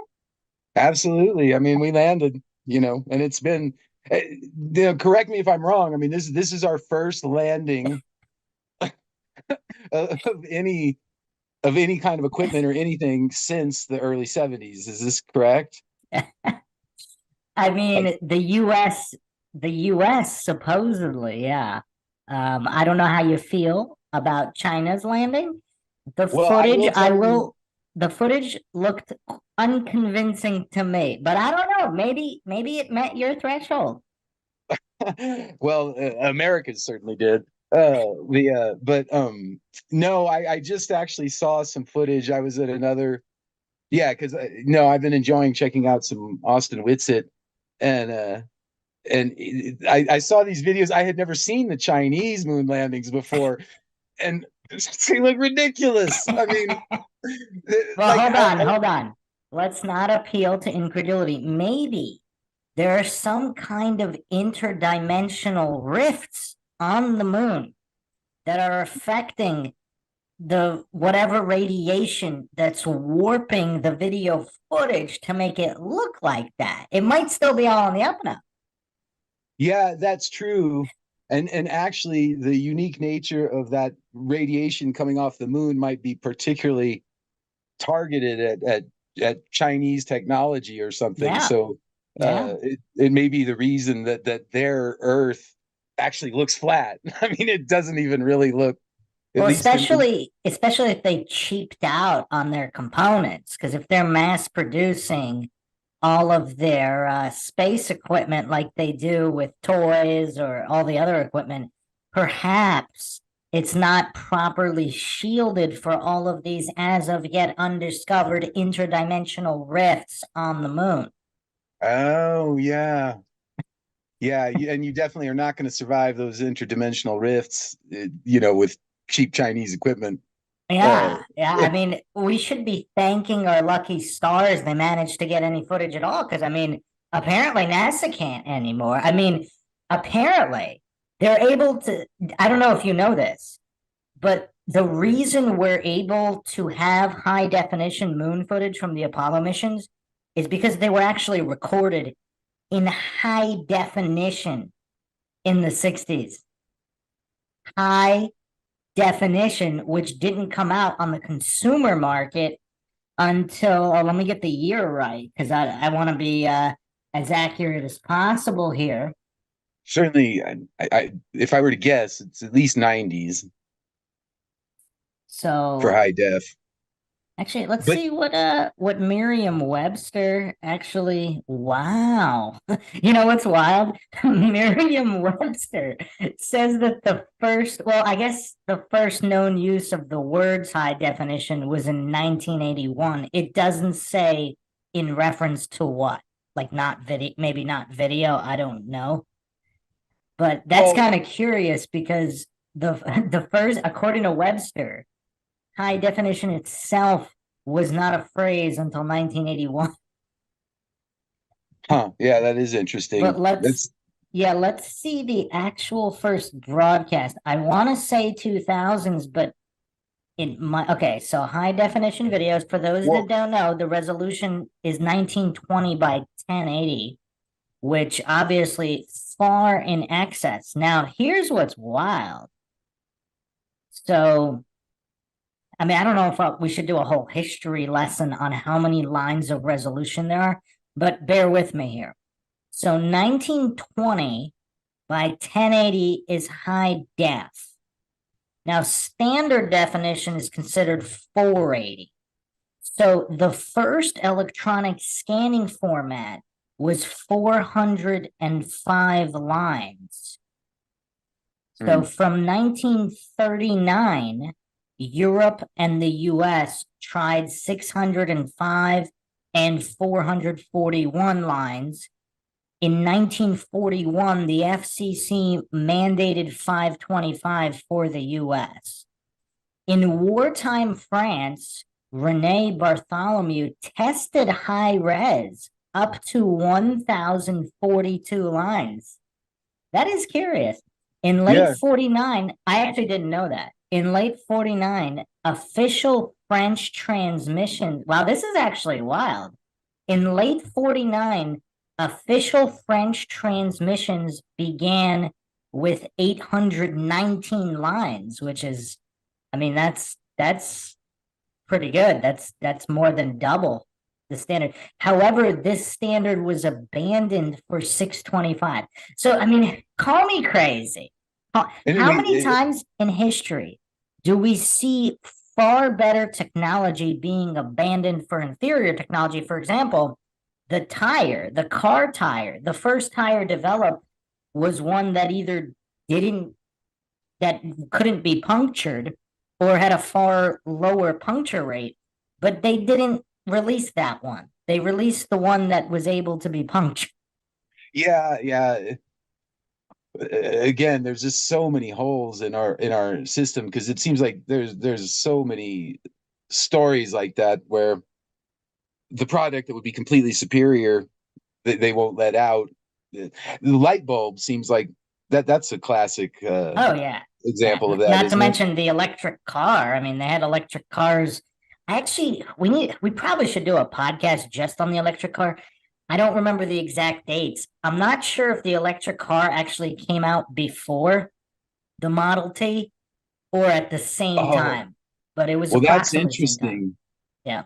I have a couple of stories associated with electric cars, associated with my not from when the work I was doing there, but it's affiliated with the national lab that I worked at, which I'm aware of. They were doing projects with electric cars, which it was actually with a private company that had the ingenuity to develop one, and basically the national lab I'm referring to partnered with that small company and then crushed it. Basically, they did electric cars, but then I actually have an electric car from that era that I got from someone that I knew. Yeah. Have you ever heard of a Zap? It does sound familiar. It was like a greenish. It was a greenish electric car, kind of from the early 90s, I think. Are you familiar with the electric boat car plane? It was like a car, but it was also a boat, and it also had these wings that unfolded, so it was like a mini plane. That came out in the 70s. I believe there wow. was an electric version of that as well. Just either electric or fuel powered. That would be you definitely feel like James Bond in that particular Yeah, there's a vehicle. video of I think they might have just done prototypes. I don't think it was ever mass produced, or if so, in extremely limited numbers, so not really mass produced. But there were a couple of prototypes, and the videos were so cool. As far as I know, there weren't any accidents or anything with them. It was, and they were priced on the high side, but not more expensive than like a Ferrari. Huh. Well, I've realized. I mean, I'm not an expert by any stretch in like the nature of the electric car, but and again, I don't know what all Elon Musk is up to, or with the. By the way, isn't it seem almost insulting that the name of that car is Tesla? I mean, does that strike you as? Yes, and now you've confirmed that we need to do a dedicated electric car podcast just based on that. But yes, Well, there's okay, so 'cause much. Yeah. I was going to inject that I mean, I feel like I'm only aware of the fringes of it, but keeping electric cars or keeping that technology from becoming mass produced until now with Elon Musk, I think there's a lot of conspiracies Well, around it. let's Isn't be there? accurate. Elon Musk did not found Tesla or SpaceX. He just brought money in after it was already founded. Okay. So again, for the people that give Elon Musk credit, I want to be very precise here. Elon Musk did not found any of those companies. They already existed. Yeah, it seems like it's becoming increasingly evident that he's just a mouthpiece for Oh, something. not only that, he's missed every deadline he ever gave. I mean, even his electric roof tiles completely, I mean, he promised those for incredibly cheap prices. Not only did it end up being 4 times more, but it wasn't even as efficient as everything else on the market. That was a total failure. Nobody wants to talk about that. They're just distracted that he bought Twitter. But anyway, we kind of got on a huge aside. Let's get back to the high def moon transmission. So Fair enough. Although, one last Elon Musk question: Okay. have you heard anything? Because I just heard about this. There's like some sort of character. Again, I'm very on the periphery of a lot of this online stuff, but there's somebody who it's like possibly an AI Elon Musk that's talking that's been in some of these chats. Have you heard about this? No, I haven't seen that. Okay, we'll leave it, but you'll. Well, on the subject of Musk, we need to do a dedicated podcast on that because I don't know how much you know about him. Supposedly, allegedly, I am not claiming anything is true or untrue. This is MINDSHOCK, where the only thing we know for sure is that we don't know anything for sure. Supposedly, allegedly, he comes from some blood diamond family, and his father's really connected into that world and possibly Illuminati connections as well. It seems like almost all these guys, none of them really came from nothing, like Bill Gates, Elon Musk. Steve Jobs is curious. I haven't done as big of a deep dive into him, but all these other guys that are kind of credited as these huge tech entrepreneurs with great minds, they were all bankrolled. None of them really came from nothing by the virtue of their own mind. Yeah. And I think I mentioned that before. It really irritates me that like this worship of these people. Yeah. And yet, when you peek beneath the surface, or even one that sort of stunned me once was you know William Randolph Hearst, right? Yeah. Well, I had remembered from reading The Fountainhead that even though he's not a real likable character in it, and I don't know if anyone's familiar with that book, but Ayn Rand, she models one of the characters I'm a fan of hers. Yeah, well, actually, we could talk about that too. I'm not. I whole history. My parents were real active in the Libertarian Party. Actually, when I was a little kid, so I was getting exposed to things that it was way outside of the normal. Well, then politics. you gotta be prepared for the mind shocker question, the listener questions, which are going to include: are you an MK Ultra plant shill? Oh, okay. They're coming at some point. Those questions are going to come. Oh, okay. And okay, I'll start to prepare myself to divert attention since clearly I am. Oh, well, the first red flag is that no. you didn't immediately deny it. Yeah. Oh, okay. So more suspicion than All right, let's get focused here so this all right, doesn't let's get turn focused. into a I was JR type podcast. But I was going to complain about William Randolph Hearst because Ayn Rand kind of presents her as he bootstrapped himself up, and then come to find out later he's the son of George Hearst, that miner, that out of the 1800s. Well, you know what's kind of weird though. A lot of these guys like Bill Gates, Elon Musk, I don't know if they were the ones who created that image that they built it all themselves. That was more the media. I don't remember, haven't seen all the interviews, but I don't remember them specifically saying that they came from nothing.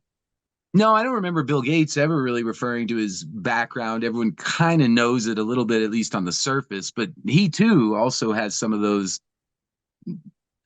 fishy background things too, doesn't he? Or bloodlines type connections. Oh, yeah. We touched upon that, I think, off air. But all right, let's get focused here. All right, so, but Bill Gates really gets on my nerves. Okay, let's get focused. So modern HD specs. I'm actually surprised because I thought that I would have been closer to the 90s.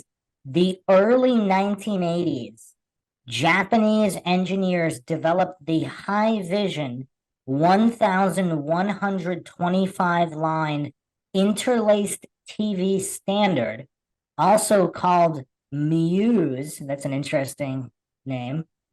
Medea, goddess of illusions. Muses who inspire. It's very interesting. It actually it was actually developed. Okay, the design effort started in 1979. So they started the design well after the moon landings, but somehow they not only had high def video, but they transmitted it live with almost no delay from the moon to the. I mean, think about how wild this is. I mean, the coincidence theorists that just buy this, I mean, maybe they did. Maybe they had some top secret spec technology, but according to the reports, they listed every piece of equipment they had. It's not classified. They used some basic transmitters, and I think they were pointed the wrong way. If you I saw that too. And also it seems, and again, these are things that if you don't investigate it, see, that's perhaps part of the discussion should be the psychology yet again. And most people that are so convinced that we went to the moon, they just never looked, especially now, so many years after the fact. But think about how ludicrous this is. If you set up a little transmitter at the top of a hill, it's not even going to make it down the hill if you point it the wrong way, but people are buying that they transmit high-resolution video live from the moon while pointing their tiny little transmitter the wrong direction.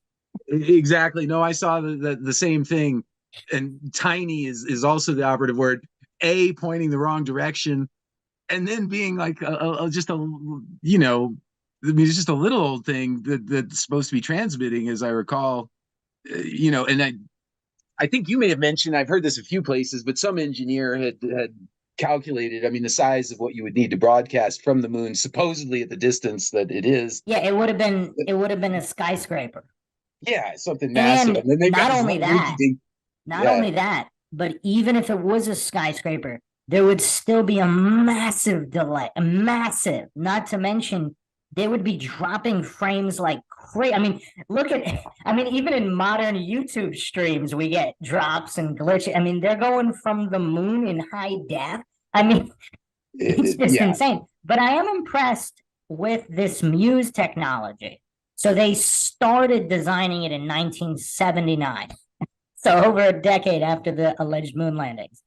And but it was still impressive though, because it could deliver 1,125 lines, 60 field per second. So for those that don't know about interlaced and progressive scan, I'm not going to go into that, but it obviously, the older tech it didn't have every single line scanned. It was alternate lines. But anyway, it was the early 80s when high vision was developed, and it could run at 60 frames per second, which is cool because the first 60 frame per second broadcast, I believe, were in the 2000s.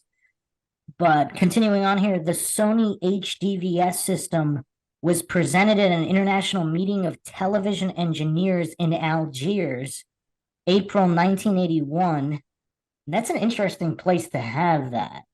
Do we need to get into an occult angle here? So they're presenting this in Algiers, the largest city in Algeria. When was the last time a tech conference was held in Algeria? I mean, I'm just wondering. No, that's exactly. I mean, and I didn't think of it as an occult angle, although who knows, there probably is. But yeah, I have never. I mean, especially something so cutting edge as what we're talking about. You know, Japan, Germany, United States, Algiers. Well, do you want to guess? Do you want to guess the other country they went to debut this? To debut the technology? Yeah. So is it going to be another weird one like Algeria or Switzerland? Oh, I mean, this has Knights Templar written all over. Yeah, no, definitely. We're not going to go down that rabbit hole for this podcast, but we probably should make a note to investigate the development of TV technology and why there's an international meeting of television engineers in Algiers. In Algiers in the 80s too, right? Yeah, no, I mean, it is a diplomatic country, but as far as like there is a lot of like political meetings there. But as far as I know, nothing to do with. I've never heard of like it being a tech hub. I mean, I'm doing a quick. I'm doing a quick scan on it now. Ottoman rule. I mean, I haven't seen it being a hub for tech conferences at all. Because this is 80s, right? Yes. Because also, it seemed like it was in huge tumult. I mean, I guess it was the 60s that they had a vicious war for liberation against France, right? Algeria. Let's see the years here. I mean, they had a really brutal battle to try and get rid of France, which they're still trying to do, I guess. But so I would think in the 80s, I mean, of all those sort of Northern African countries, from 1980 to 1962. From 1830 to 1962, Algeria had a relationship with France. But speaking of mud flood, the Algerian railway in the 1890s looks pretty spectacular. I'm just on the wiki.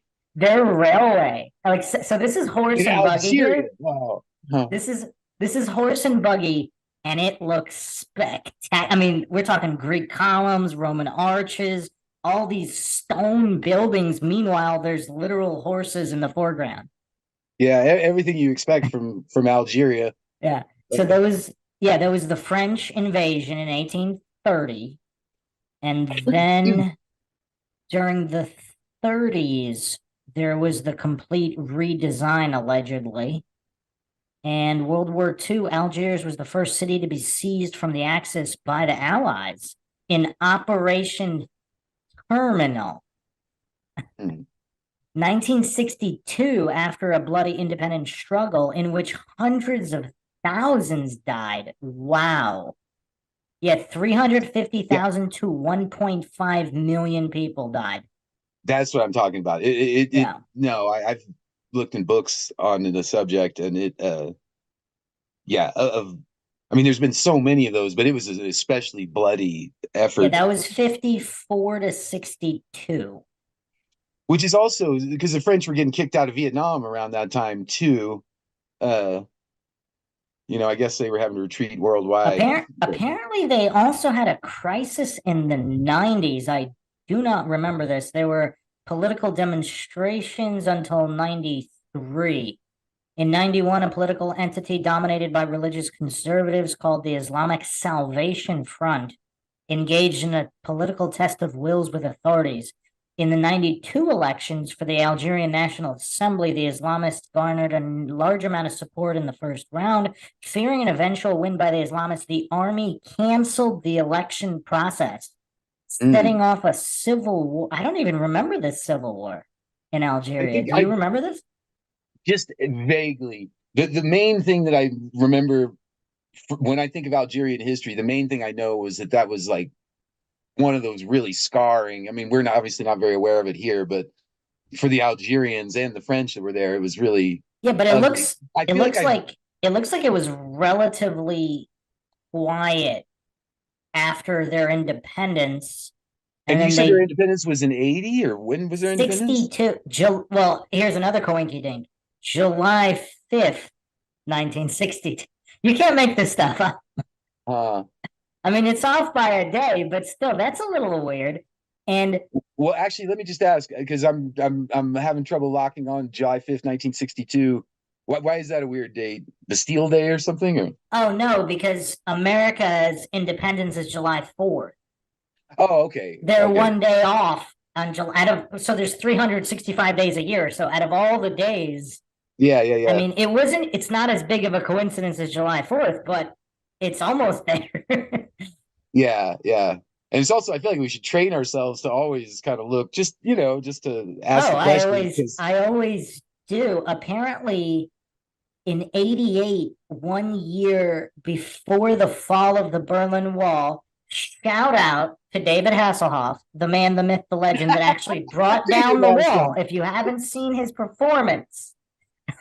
So is he, because I saw you had a podcast on Hasselhoff, and I have to choose. So I haven't seen that one yet. I mean, this is blasphemous. You call yourself a MINDSHOCK fan and you haven't seen the David Hasselhoff podcast? Oh, I know, for shame. This is the most prolific human being that has possibly ever existed in any industry.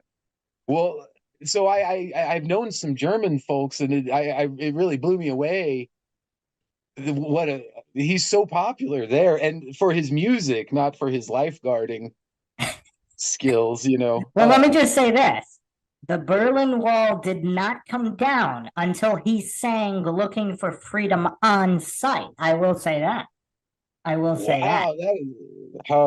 So he's a revolutionary, taking walls down. It is. I mean, you call it how you want, but until he sang his song, the wall did not come down. Perhaps. It will always be a part of history for that alone. I mean, obviously for Knight Rider, Baywatch, and Baywatch Nights, everybody sleeps on Baywatch Nights. I can't believe that hasn't had a Blu-ray release yet.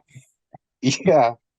I mean, people think it was unrealistic for Mitch Buchanan to be a lifeguard during the day and a PI at night. But think about this. In real life, he was shooting both shows simultaneously while doing music tours and releasing new albums all over the world. Do you think there's anything suspicious about Hasselhoff as far as potential? Well, you'll have to check out the podcast. Maybe you should be on Hasselhoff Part 2. Okay, and I'll definitely. I've got to see the Hasselhoff. It's just everything is getting so weird. Come on, you have no excuse. You have no excuse. I only have 4,500 podcasts on the MINDSHOCK channel. It's not like I have millions. It's only 4,500. Maybe very interesting, and also multiple hours too. For an individual. I mean, podcast. some of them might be 20 hours long, but I mean, it's not that. It's not like they're weeks long. Yeah, no. You can find the time. You can find the time. All right, so let's deal with. Well, let me get one question, if I may, on Hasselhoff. Just in this strange era, I'm opening up to more and more possibilities. Do you think Hasselhoff? Well, you're saying I have to watch podcasts, but thinking of like a Chuck Barris type of guy, or one of these, who, again, I don't know that he was an agent or anything either, but it's hilarious. I've never thought of David Hasselhoff as being a meaningful. He's revolutionary in every sense. Yeah, in every sense of the word. All right, well, I'll get back to you on Hasselhoff. Now that we're talking here, we're going to have to examine his ties. He has to have ties to NASA. He has ties to everything else. So, yeah, surely he's been to space or the moon. Okay, so In Algiers, apparently a year before the Berlin Wall, there were demonstrations known as the Spring of Algiers. 300 people died. And then in 89, there was a new constitution. So they probably have Hasselhoff to thank as well, because that was the wall coming down. Yeah, he probably did a little Yeah. jaunt over there and to stir things up too. So apparently it was relatively quiet from 62 to 88. And then in the 90s, there's another decade of political unrest. And then in December 11th, 2007, 2 car bombs exploded in Algiers. One bomb targeted 2 UN office buildings, and the other targeted a government building housing the Supreme Court. The death toll was at least 62, with over 200 injured. Wow. As of 2008, that was 2007. As of 2008, it is speculated that the attack was carried out by the Al-Qaeda cell within the city. Indigenous terrorist groups have been actively operating in Algeria since around 2002. But, okay. Yeah, I was just looking at the exact equipment they used. They used a Hasselblad 500 EL data camera. The Apollo 11 Hasselblad camera. I mean, obviously, film actually, when converted to digital, film is closer to 4K scans. But especially the Hasselblad, I think. What was that? Hasselblad. Yeah, well, I think especially Hasselblad is EL. a large format. What's that? Yeah, it was actually, so the film was a double perforated 70 millimeter film. So that's around IMAX. IMAX standard is 70 millimeter. So, one question that I've had lingering through this whole podcast is the broadcast from the moon at the time, late 60s, early 70s, that was in high def? Or supposedly? I don't know, because I don't know what they used for the scan, because I'm assuming it wasn't, but the data was there. It just so it didn't broadcast all of it, because who could be watching in high def? Then again, right? Were Mission Control had that giant screen though, which was obviously way better quality than a little TV. So I don't know. I mean, yeah, it's kind of hard to find information other than the list of equipment used. Well, also, are you saying that we see until I started looking into this just somewhat recently, but to me, the first clue that we have some kind of government hijinks going on, is when like 7,000 documents, everything associated with the moon landing just disappears into some government. Hold on. Let's try to focus on the broadcast here. So apparently it was a 2.5 hour continuous feed.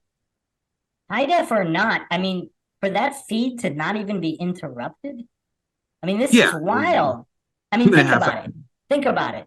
A news crew, I mean, I don't know about today, so maybe post 2010 they can do it wirelessly, but pre-2000, so all throughout the 70s, 80s, 90s, early 2000s, you need an entire van with a huge dish to try all the, like, think about the amount of cables they run even on a regular street to broadcast live.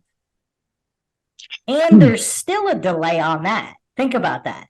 Yeah, it's not instant to the second, whereas according to the raw footage, if any MindShock listeners haven't checked out the Apollo missions podcast series on MindShock, I actually play a pretty extensive section of what is alleged to be the raw feed, meaning nothing is edited. There are some responses going back and forth with less than 2 seconds of delay. Think about that. So unless they're lying about that, I mean, the delay itself is pretty smoking gun evidence, because on the non-raw feed, you can say, oh, they edited it for those long minutes and minutes of pauses. But on their own alleged raw feed, there are sometimes the delay is almost it's shorter than a delay from a news crew broadcasting here on Earth on the street to a TV station that's literally a block away. Because that still has a couple seconds of delay. Yeah, and a block away there's actually a news place fairly close to where I live with several massive satellites out there for broadcasting, not like a little flimsy shoebox size. Yeah, apparently. So you know what's kind of weird though? So because I'm looking at the National Museum. Believe it or not, Scotland has a pretty good write-up on it. So apparently Scottish innovator John Logie Baird developed a small, robust television camera that enabled the live broadcast from this mission. So the camera was developed in 28. So supposedly, I mean, think about it. So, okay, this is what? You said it was developed in 28. Did you mean 68 or? 1928. Oh, so 1928. So that's the robust camera. So it doesn't say here. It doesn't say how they fed the high def through that camera. I mean, you would think it would say how they did that. So apparently it was 10 times a second to scan images. It was a low res broadcast. But it also says that 3 separate broadcast transmissions were recombined at mission control to get a color image. So this makes it even worse. So they didn't have one stream. They had 3 separate simultaneous streams, somehow all flawlessly, not interrupted, that produced a color image, and then that image was converted to an electric signal, which was beamed to televisions around the world. Okay. So just to recap, to make sure I understand that. So, I mean, obviously there's so many gaps in the story, but there is. So because they have these low res cameras, they're broadcasting 3 separate streams from the moon. Hold on a second. The transmission was supposedly low res. So they're using the Hasselblad cameras to get high def video footage. See, I always think of Hasselblad as being for photography, not for film. Oh no. They must have film too. They actually have some of the best cameras. They're amazing. Well, I know they're great. Like film cameras or photo cameras, but yeah, I didn't realize they did video and stuff too. But okay, well, get this. So, actually, this doesn't make any sense. There's 3 different stories here. Because it also says that Neil Armstrong's first steps on the moon were beamed back from a low-res black and white television camera. The camera remains on the moon where Armstrong left it. Okay. So there's apparently there's 4 different cameras here. So okay. So 1 black and white camera got left behind, and then 3 other cameras. And then, so they're broadcasting the stuff in real time to Houston, where they are stitching together the 3 separate broadcasts. So that's actually not. So for anybody that remembers old TVs, and that's why there's different colors. There's the yellow cable, the red cable. Like there were different cables for each color, and you plug them all in. Even the first DVD players have that, like before the HDMI cables came out. Yeah. So that's not unusual. What I'm saying is, what are the chances they all transmitted perfectly? Each separate transmission was flawless. Well, that's what I mean. And if I'm understanding you, and exactly getting 3 separate streams. I mean, first of all, the whole thing is kind of ridiculous on its premise in certain ways, but to put 3 streams together in live time for the entire world to see, well, where they broadcast it from mission control to the TV station, I don't have a problem with that, obviously.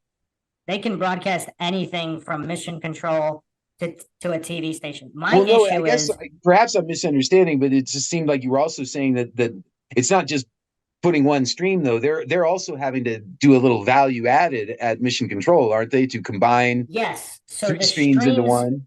So there's a minimum of 3 streams, possibly 4 or 5, but there's a minimum of 3 allegedly coming from the moon to Mission Control, where they're live combined to form a color image, and then from there they're broadcast out. Now Seamlessly to the world. supposedly the live broadcast was only color, was not color initially.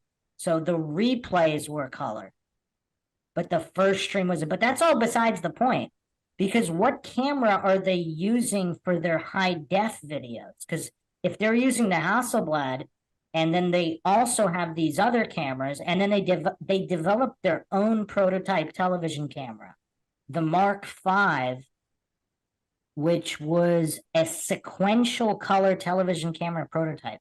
So they basically had to develop their own camera.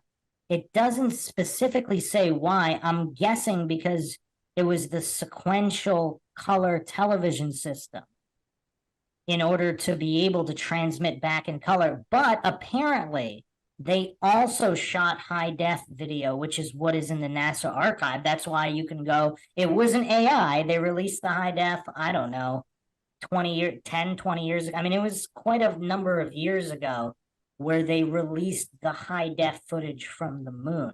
So maybe the high def footage wasn't broadcast. I don't know. I don't know. Because since they lost so much of the original materials. Well, what they lost was the telemetry reels. I don't know if they claim to have lost just the regular video, because the regular video, if it's faked, it doesn't matter. The telemetry data is what you want to see if they were really going to the moon. Yeah. I mean, it just, the idea that they would lose anything associated with that project, if we were really, if it was really being done, is inconceivable, In staying consistent with exhaustive MINDSHOCK fashion, let's go back to Algiers for a second, because I'm still trying to figure out why television engineers are having their conference in Algiers when premiering this high definition technology, because it's apparently this not peaceful area, although I guess in the 80s it was peaceful enough. But it seems like a bizarre choice as a place for television engineers, and especially in 1981. You're getting into like Sadat's about to get assassinated. I mean, it's not the first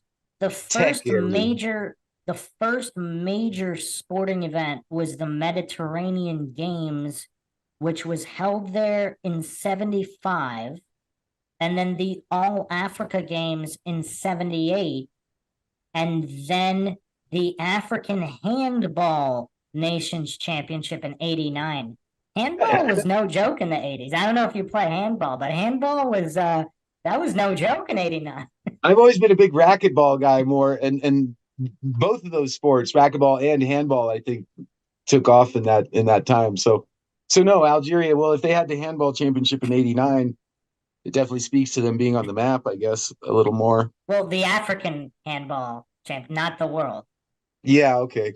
So, but yeah, no, it is weird. It's just weird, man. So they have this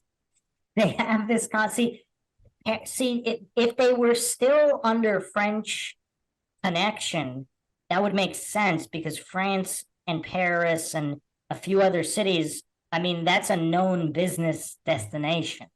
I mean, French, for those that don't know, at least in the past, English is considered the language of the world, but French was actually considered the business language. Like all the years ago when I was in school, after American, French was considered the international language of business. Well, yeah, I mean, French lingua franca. I mean, it was the international language, and then kind of English usurped. Yeah. So France that wouldn't position, have been. I think. So if it but was, a bunch of those African yeah. countries. I mean, Oh, I go don't ahead. know, unless there were just that many French diplomats pulling strings to get this TV tech conference. But Well, I mean, apparently, even the association with France, though, it still seems weird. because of the I bloody mean, war, because yeah, what's that? because of the bloody war, yeah. Yeah. I don't think. I mean, France is maybe still. I mean, because they still are meddling in these places, even though they're supposed to be kicked out. But Yeah. I don't think they would. Even if there's a connection, I don't think they would do hold a conference like that in Algiers. I mean, that would be. They would hold it in France, I would think. If they had anything. Yeah. So You know. that was 81. And then nothing happened until 83, where Japan presented, I actually didn't know this. They presented a high definition analog television system, literally HD TV, was presented at a Swiss conference in 1983. 83. That's wild. Yeah. The NHK system was standardized in the US as the Society of Motion Picture and Television Engineers Standard 240M in the early 90s, but abandoned later on when it was replaced by DVB analog standard. High vision video is still usable for HDTV video interchange, but there is almost no modern equipment available to perform this function. Attempts at implementing high vision as a 6 megahertz broadcast channel were mostly unsuccessful. All attempts at using this format for terrestrial TV transmission, that's an interesting phrase, isn't it? Yes, isn't it? Were abandoned by the mid-90s, so they couldn't get it to work. They could get it work on Earth. Yeah. They should have flown up to the moon again. It's easier than all this fakery, I'm guessing there was a conspiracy in Algiers that suppressed this technology. Interesting. Yeah. And I wouldn't be surprised if David Hasselhoff would be involved. I wouldn't be surprised. Yeah, no, that seems up his in his bailiwick. Europe developed HDMAC, which is 1,250 lines, 50 hertz, a member of the MAC family of hybrid analog digital video standards. However, it never took off as a terrestrial video transmission format. HDMAC was never designated for video interchange except by the European Broadcasting Union. Digital high def was not possible with uncompressed video due to impractically high memory and bandwidth requirements, with a bit rate exceeding 1 gigabyte a second for full HD video. Digital HD TV was enabled by the development of discrete cosine transform video compression, DCT, a lossy compression technique that was first proposed by Nasir Ahmed in 72. Okay, if this guy's from Algeria. I was just going to say that too. Okay, well, that perhaps explains it. Hold on. Apparently he's not. So he was born in Bangalore, India. He's an Indian-American electrical engineer and computer scientist. And he's professor at the University of New Mexico. So he has nothing to do with Algeria. Okay. He might have never even been to Algeria unless it was for that conference. But that guy, Ahmed, he invented something in 72. Is that what you said? Nasir Ahmed was the engineer who first proposed DCT video compression. So this was later adapted into a motion compensated DCT algorithm for video coding standards such as H.26x formats from 1988 onwards, and the MPEG formats from 93 onwards. Motion compensated DCT compression significantly reduced the amount of memory and bandwidth required for digital video, capable of achieving a data compression ratio of about 100:1 compared to uncompressed video. By the early 90s, DCT video compression had been widely adopted as the video coding standard for HDTV. The current high-def video standards in North America were developed during the course of the advanced television process initiated by the Federal Communications Commission in 1987 at the request of American broadcasters. In essence, the end of the 80s was a death knell for most analog high-def technology that developed at that time. The FCC process led by the Advanced Television Systems Committee, and that's the other thing too, like how many different committees are there? I mean, yeah. And there's actually, it seems actually like an some of this advanced, also. so there's all these different television committees, and there's also an Advanced Television Systems Committee. Yeah, yeah. No, that seems excessive. It also seems.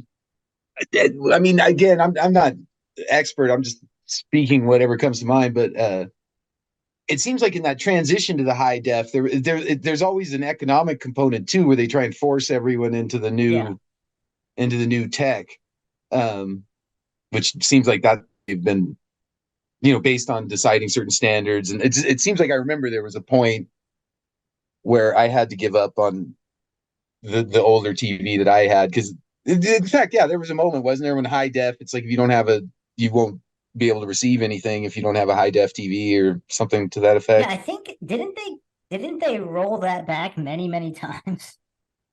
Yeah, they kept trying to force it, I think, and then finally did, I think, somewhere in the aughts, I think. But oh wow, here's a mind shock. Hold I'm on a ready. second. I'm about to have is this a Mandela effect? Because I was generally familiar with a lot of this, and I do not remember this ever being anywhere. So apparently the BBC began the world's first regular high-def television service November 2nd, 1936. But wait a second. Whoa. Wait. No, it wasn't really high def though. So, Okay. Okay. So it was 240 lines, and they also had a 405 line broadcast, and did not like the new medium term high def. Okay, yeah. That meant something else in 36. It was defined as a minimum of 240 lines, where today it's 1080. Okay. So no. Okay. Yeah, no, that makes sense. Quick aside, just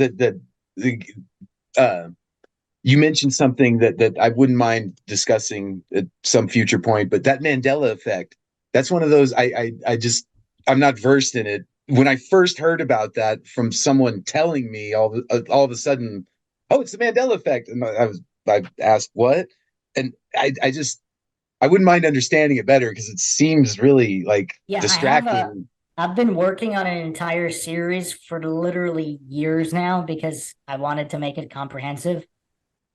Okay. We should definitely save that, because I want to go over all this stuff. The first HDTV broadcast was January 1st, 2004.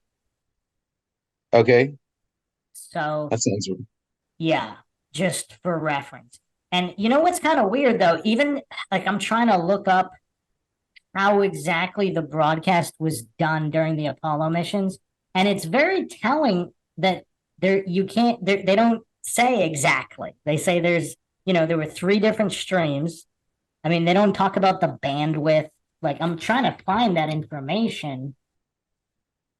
Well, and especially at that level of government institution, I mean, if they weren't actually broadcasting, they may have not bothered to fill in all of those details. Just said it was 3 streams, and Okay, here we go. This is pretty much the best I think I'm gonna find here. Science Media Museum. So you're not gonna believe it. Oh wow, this is wild. Okay, so apparently they used. Wow, I can't believe this. So okay, I'll read through this. So Apollo 10 technically broadcasted live color TV transmissions from space. So apparently they didn't do it for Apollo 11, but somehow they did it for Apollo 10. So they did an orbit around the moon and apparently transmitted live color. Because Apollo 11's the one that the script had it with the mess up, right? No, and then they go 13. That was 13. Apollo 11 13. was the first man landing on the moon. Okay, that's what I thought. Because then you said Apollo 10, and I was like, Apollo wait. 10 was just an orbit. It was a manned. It was the fourth human manned space flight, but it was the second orbit of the moon, but they didn't land on the moon. They just orbited it allegedly. Allegedly, yeah. Yeah. So it was only 2 months later that they did the Apollo 11 mission. Okay. So apparently, somehow they were able to broadcast live color TV transmission. Live color TV on Apollo 10, Right. but not on Apollo 11. Correct. Yeah, that's sort of peculiar. So for Apollo, well, if they were trying to get higher quality, perhaps that's why they did, allegedly, they did the 3 different transmissions to blend the color. So technically it was color. It just wasn't a single color. Oh, okay. Or they might have done that red, red, yellow, whatever the primary colors to combine them. Maybe they had one stream of each.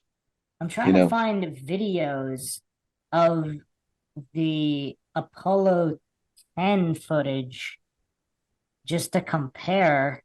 Did Austin go over that on his stream? No, I don't recall hearing. In fact, Apollo 10, the thing that I've been aware of for years, although now I feel like it's even that much more of a tragedy. I still remember their names, actually, Grissom, White, and Chaffee. I remember learning them in school, but that's the thing I remember prior to 11, because it was not long before Apollo 11 when Grissom was saying, we're not going to the moon. This thing's not going anywhere. Right. And then, I mean, everything, again, I want to keep my mind shock.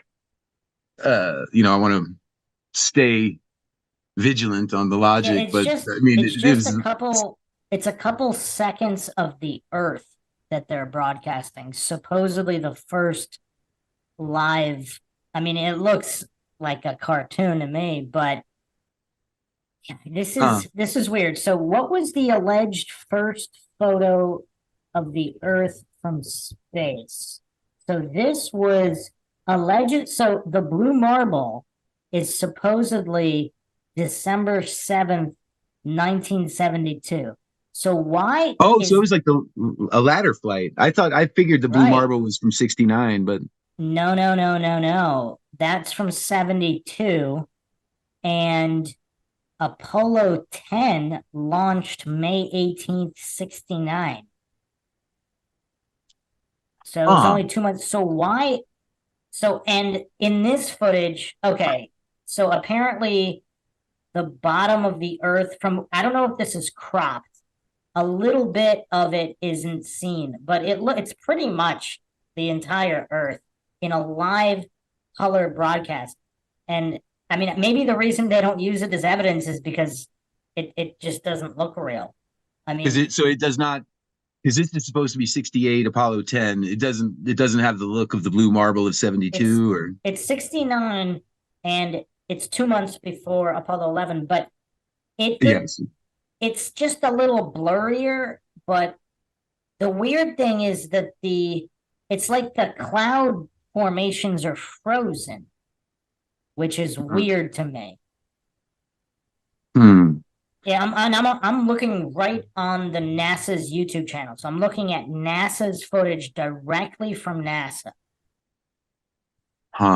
And yeah, it's wild. So okay. Yeah, I'm wondering if Apollo 10 maybe was using some of the Chinese equipment. No, it still looks better than theirs. But well, just thinking, because that the Chinese Earth is that I've seen. Hold on, let's go through this alleged transmission. All right. So there was intense debate within NASA about whether a television camera should be carried in Apollo 11's lunar module, as it would add weight to the spacecraft. Eventually, a black and white Westinghouse camera with a 16-millimeter lens was approved. Deployment of a TV camera to transmit signals to Earth became one of the additional flight objectives. And I don't know why they're not talking about the Hasselblad cameras, because where they filmed high-def video film.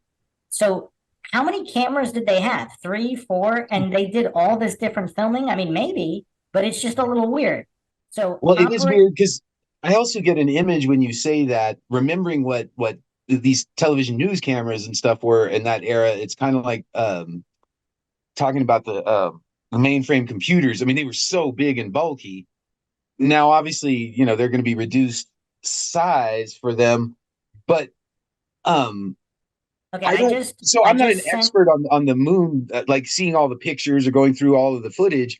But I don't recall seeing cameras. I feel like what I recall seeing is little Hasselblad photo cameras on their chests, which would be very hard to take pictures with, probably in one of those big suits. But I don't really. I mean, am I missing something, or I don't really remember there's video footage of cameras that much. various cameras. I just sent you a link. So check out the link I just sent you. I want your opinion on, if you can open that. It says operating the lunar camera. Do you see that the so-called antenna? Yes. Testing the moon television antenna. Do you believe that little umbrella can go from the moon to Earth with You no mean can delay? broadcast from the moon to Earth? Yeah. No. Well, not to mention, where are all the cables? Like, they's got like a tiny little transmission cable, but that's it. How is that enough? I mean, look at a TV news crew with their van and their dozens and dozens of feet of cable. Yeah, and heavy. Yeah. Like also Yeah. when their dish is not like that, looks like a little toothpick. So yeah, it says here. Again, Neil it's like from a Chinese drink. It's one of those little umbrellas they put in a Chinese drink. As Neil Armstrong eased himself onto the porch of the lunar module, he opened up a storage assembly attached to the lander's lower stage. Contained within it, surrounded by gold-colored installation blankets, was the black and white Westinghouse television camera.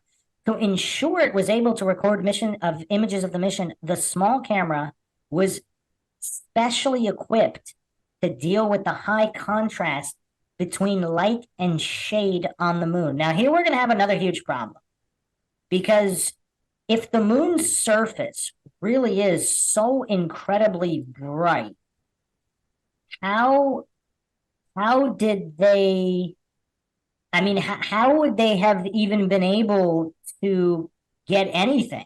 Because, I mean, you can do this experiment with, let's say, like a light that you can stand on, like a floor, a lit floor, like an expensive dance floor with a lit surface. Once you adjust the exposure for the extreme brightness, you're not going to be able to see anything else. Just the floor. Yeah, if you adjust the contrast to the surface of the moon, you're not going to be able to see anything else. So well, it's so weird. Interesting question, if I might ask, because I'm kind of freshly catching up on these things. It almost sounds like what you're making an argument, the lack of stars in the pictures and stuff like that because of the aperture and having to crank it down. Well, even it sounds like you're justifying them not having stars a little bit. Am I right? But you also wouldn't be able to see the lander or the flag or anything. Just the brightness of the ground, right? Because if you even that out, I mean, I'm not 100% sure about the astronaut suits because they're white, so they would be reflecting hard. But they're definitely not as bright as the surface of the moon if we're to believe the story about it reflecting sunlight. But as far as the flag or literally anything else, you wouldn't be able to see anything. So it says here, the image and sound signals were transmitted. I missed the beginning of that because you were muted. I missed the first half of that. So please all start I again. said was the image and sound signals were transmitted via a lightweight antenna on top of the lander. The umbrella-like antenna was lined with 38 miles of fine gold-plated wire, thinner than human hair, to reflect the signal 250,000 miles back to Earth. In the cabin, Buzz Aldrin closed a circuit breaker, and black and white TV pictures of Armstrong's ghostly form were beamed back to Earth. The images were grainy and indistinct, but they represented a stunning breakthrough in broadcasting. Now, if you look at the video here, does that look like 38 miles? I mean, maybe it is. It doesn't look like 38 miles to me, but even if it is, look at how tiny that transmitter is. Yeah, let's see where. It's in the video. If you just without clicking on the video, just right underneath the umbrella. See, I was down looking at that TV. It says restored Apollo 11 moonwalk. Testing operating the lunar camera, testing the moon television antenna. Right under the picture of the antenna, there's a YouTube window. And it says restored Apollo 11 moonwalk. Okay, there it is. Yes. Don't click on the video, but just look at the you see the transmitter there.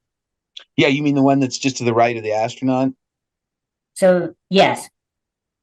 Or no, it's just past. Isn't it that little white thing that's so like it's both both of them, and not only are they not connected to each other, and then I believe there's another one on the lander itself. You see that antenna? On the lander itself, yes, kind of up near the top.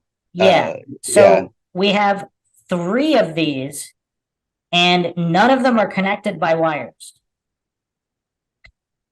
Yeah, that would be some pretty advanced tech, I think.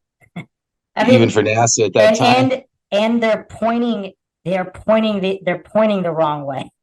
So the Earth is in the other direction. Trying to figure that out because based on the shadows. Yes, supposedly the Earth is the other direction. Okay. Yeah.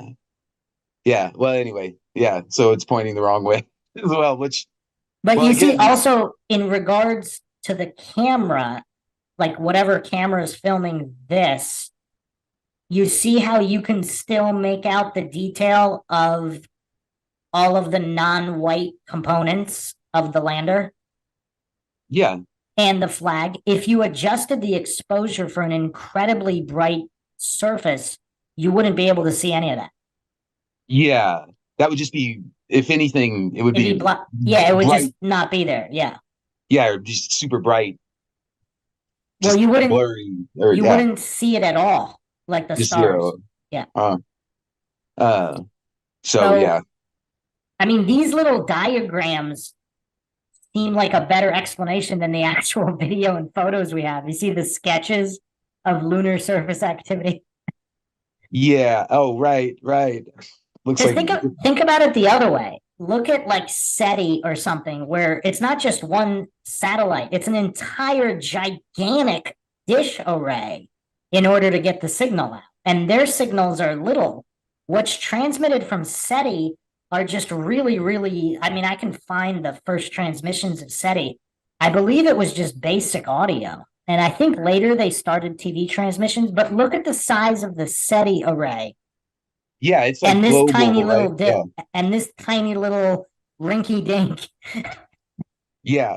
Well, it's good that he's sweeping it up, make sure that the moon floor is clean before you bulk set it sample up there. collection. Yeah. So after successfully landing on the moon, Neil Armstrong and Buzz Aldrin were supposed to sleep for a few hours. They couldn't wait and requested to exit the lunar module ahead of schedule. This change of plans meant that the Honeysuckle Creek tracking station in Australia was in the perfect position to relay the first few minutes of transmission. Goldstone Observatory in California was also receiving the signal, but the picture was grainy and hard to make out. So wait a second. So they're sending the signal just wherever, and anybody can pick it up, and then they're also sending the 3 different color streams to mission control, if I'm understanding this correctly. Well, I don't. Yeah, I'm definitely a little baffled, but because are they sending the 3 transmissions to Honeysuckle Creek? So no. they're basically just sent from that tiny little umbrella. It looks like they're sending everywhere. And so Australia and California were the first to pick up the transmission. Okay. And then it Okay, so they're says sending here, anyone could pick it up then. well, the black, supposedly the low res, this is the low res black and white. I'm assuming it doesn't say that though. So the highest quality was supposedly sent to mission control in 3 different transmissions. Okay. But I suppose anybody with the equipment might have been able to pick those up also. I don't know. So I wonder if they had a Wi-Fi password. Yeah, no kidding. So Also, wait, I'm just Parkes radio telescope dish in Australia also began transmitting once it was able to have line of sight contact with Apollo 11. Yeah. But even though it was pointing away from Earth. But anyway, so hold on a second. Let me finish reading this.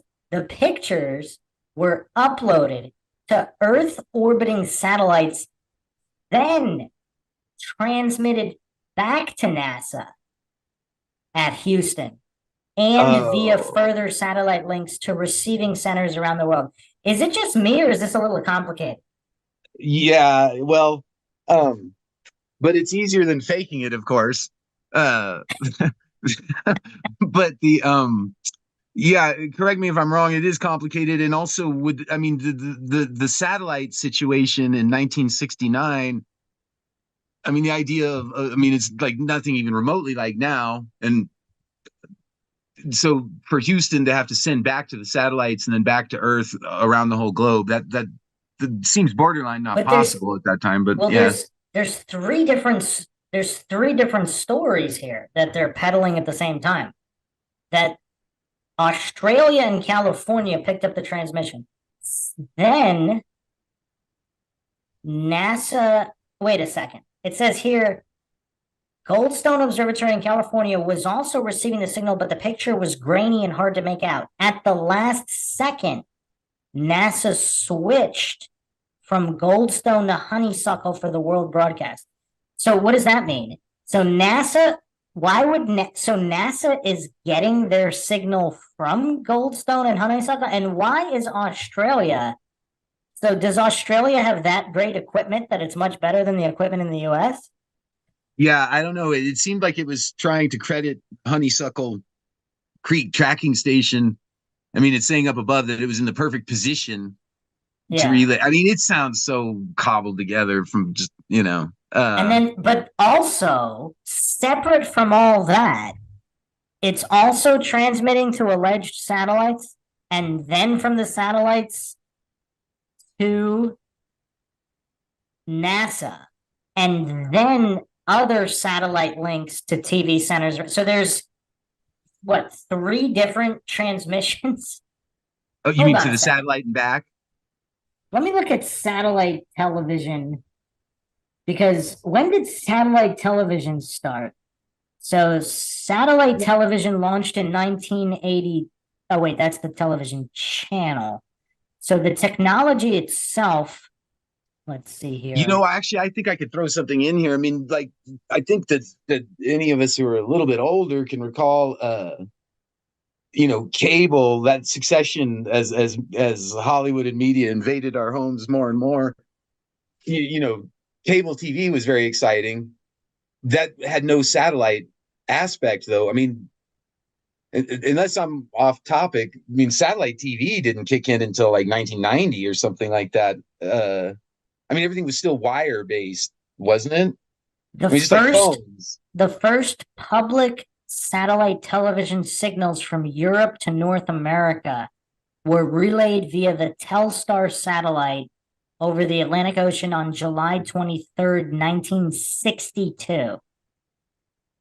Okay. But that's still kind of weird. So between that would have been a rare thing, though. I mean, it wasn't like it said it was watched by 100 million people. The thing in 1962 or the moon? Yep, 1962. But that wasn't something they were doing all the time, was it? I mean, using satellites for broadcasting. Hold on. let's there were 650 million estimated watched the moon landing on TV. So 100 million watched the July 23rd public satellite television signals. Launched in 1962, the Relay 1 satellite was the first satellite to transmit television signals from the US to Japan.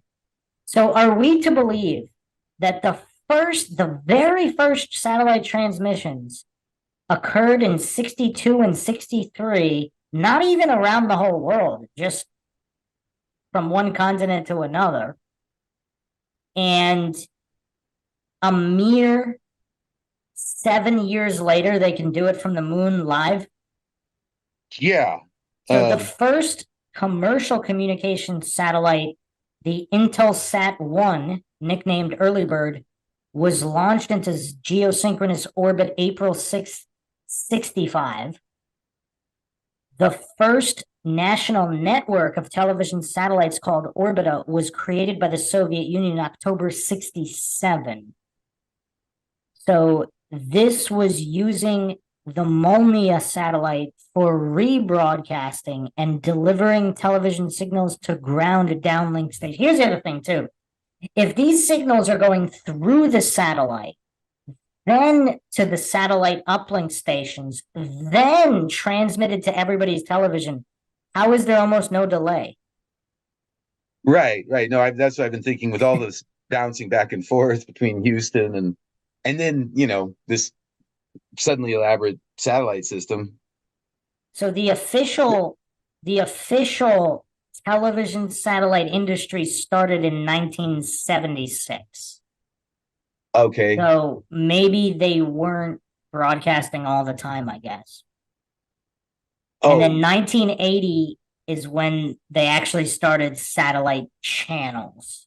Yeah, see, that sounds about right to me. I mean, that's why I'm just wondering. And again, I'm just flying by the seat of my pants. I mean, I don't really know all this stuff, but the 62, it just seems like that would have been an experimental broadcast. But Sputnik supposedly is like 1957 or something, right? I mean, the idea that we had sufficient satellites to broadcast, like to all, to 600 million people all around the globe, that just sounds a little suspicious to me. I mean, having like one or two satellites to do a targeted experiment, but actually, okay. The fact that they have 3 different stories actually isn't as suspicious, because if this was real, if one of them failed, it would be nice to have a backup. So that actually isn't that crazy. So it gets even crazier. So supposedly images were also transmitted via microwaves to London. I never even saw anything about microwave transmit. So they basically, allegedly, did all these different types of transmissions. It was also an all-night British broadcast, and it was broadcast continually for 11 hours, July 19th to 20th, 1969. And this coverage wasn't the moon landing alone. It was including, at the Apollo 11 studio, they had special guests. There were even people reading poetry about the moon. It would be wild. Pink Floyd produced the song Moonhead just for this broadcast. Oh, really? This is insane, man. This is some kind of ritual, isn't it? I mean, this is wild. Yeah, no, totally. Again, I feel like there's ample reasons to suspect the moon landings that are really solid. But I wanted to get to the microwave thing, because didn't you just say that they were broadcasting also via microwave? Yes, to London. So apparently, that sounds. See, the use of microwaves was that and don't. First of all, was that advanced to such a point to be able to use that in that way for information broadcasting? But I also thought microwaves were more difficult. Like again, one of the funny things in the present is that it seems like we landed on the moon without even knowing how far the moon was exactly from the Earth. Well, But the microwave transmission supposedly can be done wirelessly, but I don't know. In '69, Well, just the technology itself, yes. I I don't mean, know. You would still need. The other issue is the interference with the other transmissions, because if they're if they're transmitting right microwave with all these other transmissions, that would supposedly cause interference. yeah. Well, that's actually partly why I was even thinking of the microwave thing, because I just saw something elsewhere. It seems like issues of interference, or also that microwaves can be blocked more easily, I think, can't they? So uh, as an experimental broadcast from the moon in 1969, it doesn't. Perhaps I'm wrong, but at first blush, it seems like. Okay, I found a better link actually. So this is the National Radio Astronomy Observatory. So this will be the last link we go over. So to Wait, try and to make heads or tails. that's in New Mexico, is it not? Is it? The very large array is in New Mexico, I think. The I've been to that. NRAO? Or is that there's one in South America too that they link up. The headquarters of the website is in Virginia, but I'm not sure if that's where the actual. Well, there's in New Mexico, sort of near Socorro, there's a very large array, they call it, that is radio astronomy thing, and that they have a whole bunch of satellites. It's but anyway, that's neither here nor there. Let's get to this one. Yeah, it might. Yeah, there's. Okay, so are you looking at the link? So how alive? Did you give it to me on Patreon? Yeah. Okay, no, I haven't gotten it yet. How a live TV signal was sent from the moon to Earth. So it says here that there's 3 slow scans. Now, what's kind of unclear, are they sending it back up to the satellite and then retransmitting it again? It's a little weird here.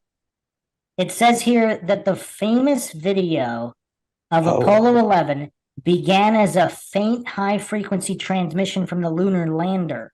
By the time the signal reached Earth, it was too weak to be detected by common radios and televisions.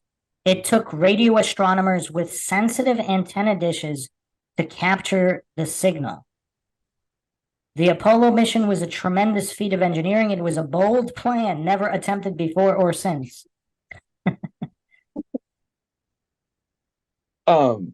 So in summation yeah, this seems like a good site as far as getting a sense for it. So it was so weak coming off of the moon that then these satellite array setups were able to magnify it, I guess. Here's what I don't get though. If you scroll down, you can see the CSIRO's Parkes radio telescope. Look at the size of that. So why would it not take something way bigger than that to transmit from the moon? That's what I'm saying too. I mean, that's the kind of stuff that we receive information from space. I mean, you need that kind of a satellite, not the little compact. That's not connected to anything with wires in the first place. Right. Yeah, I mean, yeah, this is really weird. This is weird. I mean, that's a big ask. And here we are in 2024, and they can't even get any kind of broadcast. Right. Well, that's the thing too. And yeah, exactly. I mean, if we went there, I mean, obviously, all of the explanations for our not returning, and I'm sure you've seen more than me, where I just can't even believe it that you see NASA employees seriously describing like losing technology or something. I mean, like saying stuff like that. that, kind of like we forgot how to do it, or do you know what I'm talking about? Yeah. I mean, various spokesmen, it's like, no way. I mean, you can't, like, if you went to the moon, like that just makes no sense. Would you agree with that? Or Yeah, I mean, with right some of now these people, I'm also looking at the remote control shot of the moon that they got on what would it was this Apollo? It was a later mission where they panned the camera up. So oh, not okay. only so they had a remote, so they also had a remote control to control the camera remotely as they left the moon. Oh, yeah, I think I heard something about that too. And I mean, It because was the RCA GCTA motorized mount that filmed the lunar takeoff. It looks incredibly fake. I mean, all the footage. And that was, I believe that was the 72 mission, the last one. And where they they left out. remote controlled.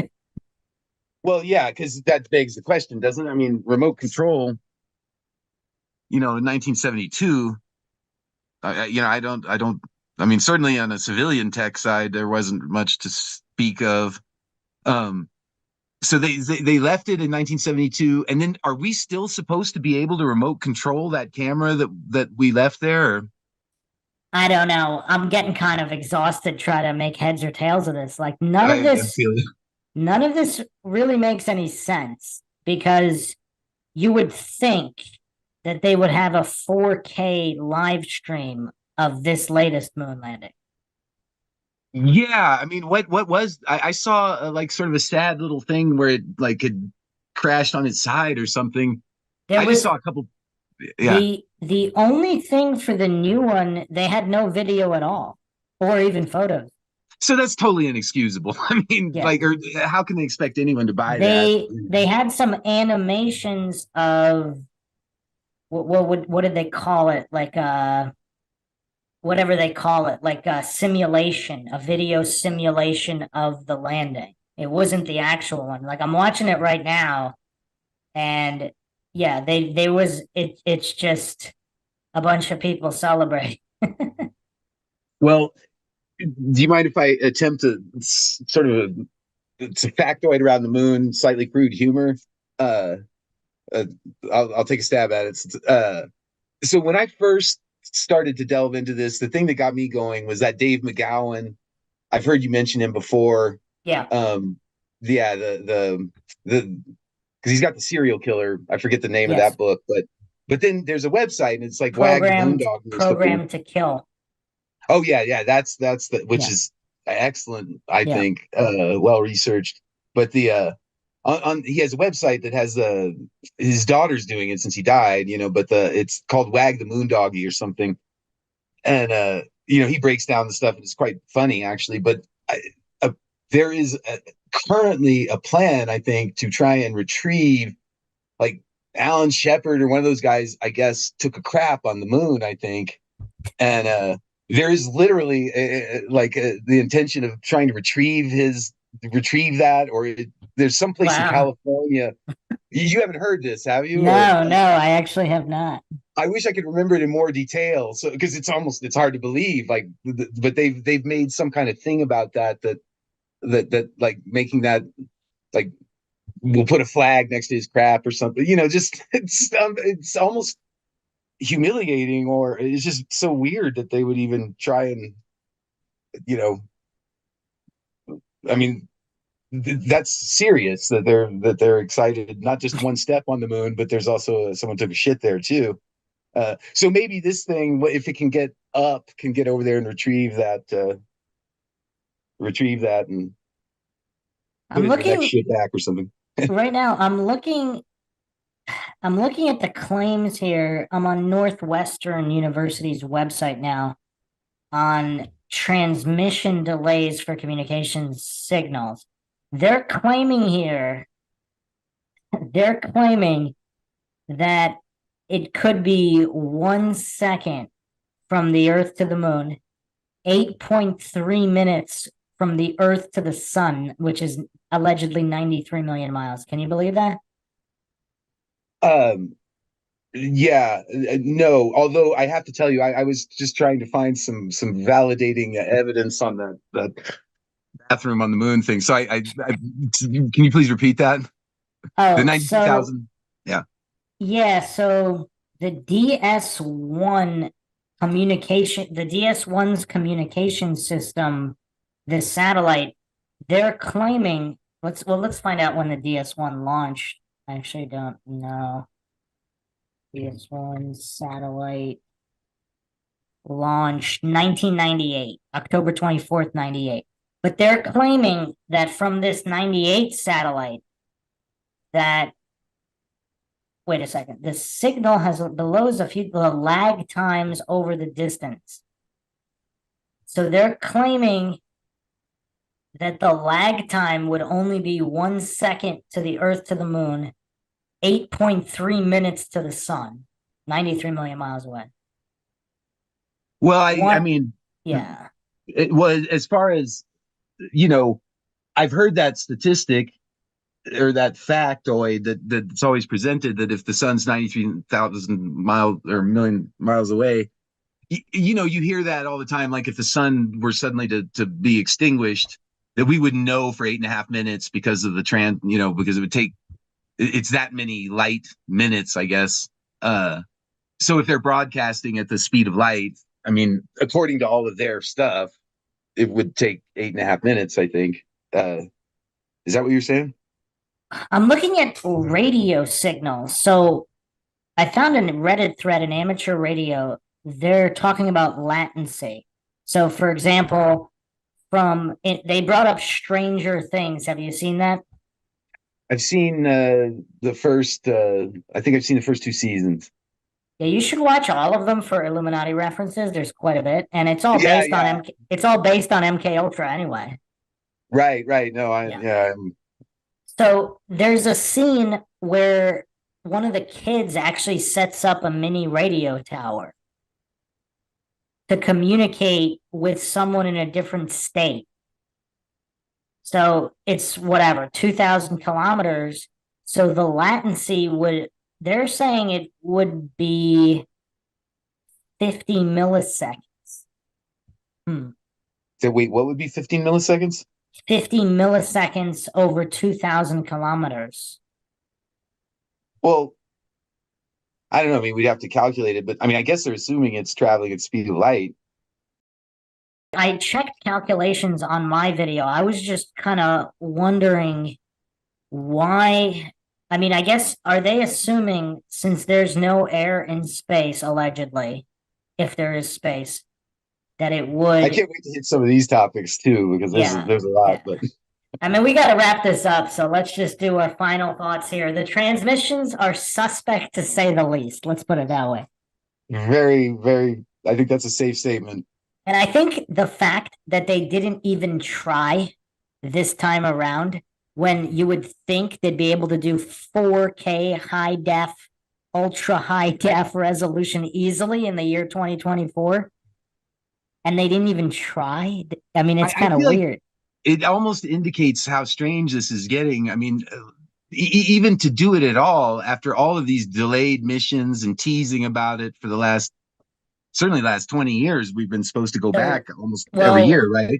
I went over that on have you seen my Matt Walsh breakdown? Oh yeah, yes, definitely. By the way, kudos. I went over, they were supposed to go back pretty much almost immediately. Not the rest of the 70s, although possibly 79, but throughout the 80s, and then they did the serious missions that they already got funded to the tune of billions of dollars all throughout the 90s. That's when they were actually supposed to set up the moon base by the end of the 90s.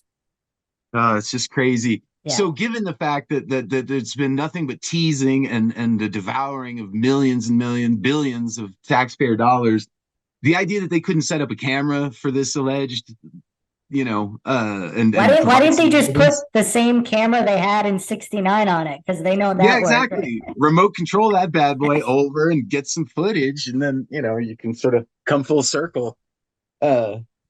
Yeah, no, so it almost seems it's funny because I've been paying attention to other news, and then when I suddenly saw that, because I know Artemis had been delayed a few months ago, so it almost seemed like this came out of the blue, and it just seems more of that. Perhaps it's because of pressure on suspicion of the moon landing, but it's so obviously one of those hurried attempts to distract the public. My question is, do people at Mission Control think it's real? Well, so I have an interesting story about that I'm looking forward to. I talked with this one guy sort of infrequently, and the last time I spoke with him was before we've discussed many other topics, but I really hadn't dug into the moon yet, but he was suspicious. And his father apparently worked on, I think might have even been in Mission Control. And wow. Yeah, I want to talk to him again about it because he said his father never would really talk about it. Would you you think you could get him on the podcast? I have to. He was sort of traveling around. In fact, he was a professor as well that got chased out because of diversity, and in fact, that's where I first started to hear about some of this equity and things like that, where that chased him out. He was teaching Colorado, I think, and so now we're gonna have a pretty large stable of rogue professors on MINDSHOCK. Yeah, no kidding. Well, because I'll see what I can do, but I have to. I'm not. He comes by from time to time at my. But to finish what he told me though was that his father, he asked him once, at the dinner table, because his father would never talk about it, never said anything about Armstrong or rah moon, and then so this guy asked his dad, did we go?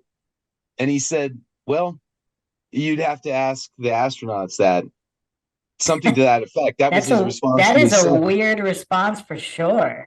Isn't it? I mean, wow. Wow. So yeah, it's almost like he knew but then again, it's that thing getting back to this. Is it Sinclair Lewis with that quote? I mean, Upton Sinclair.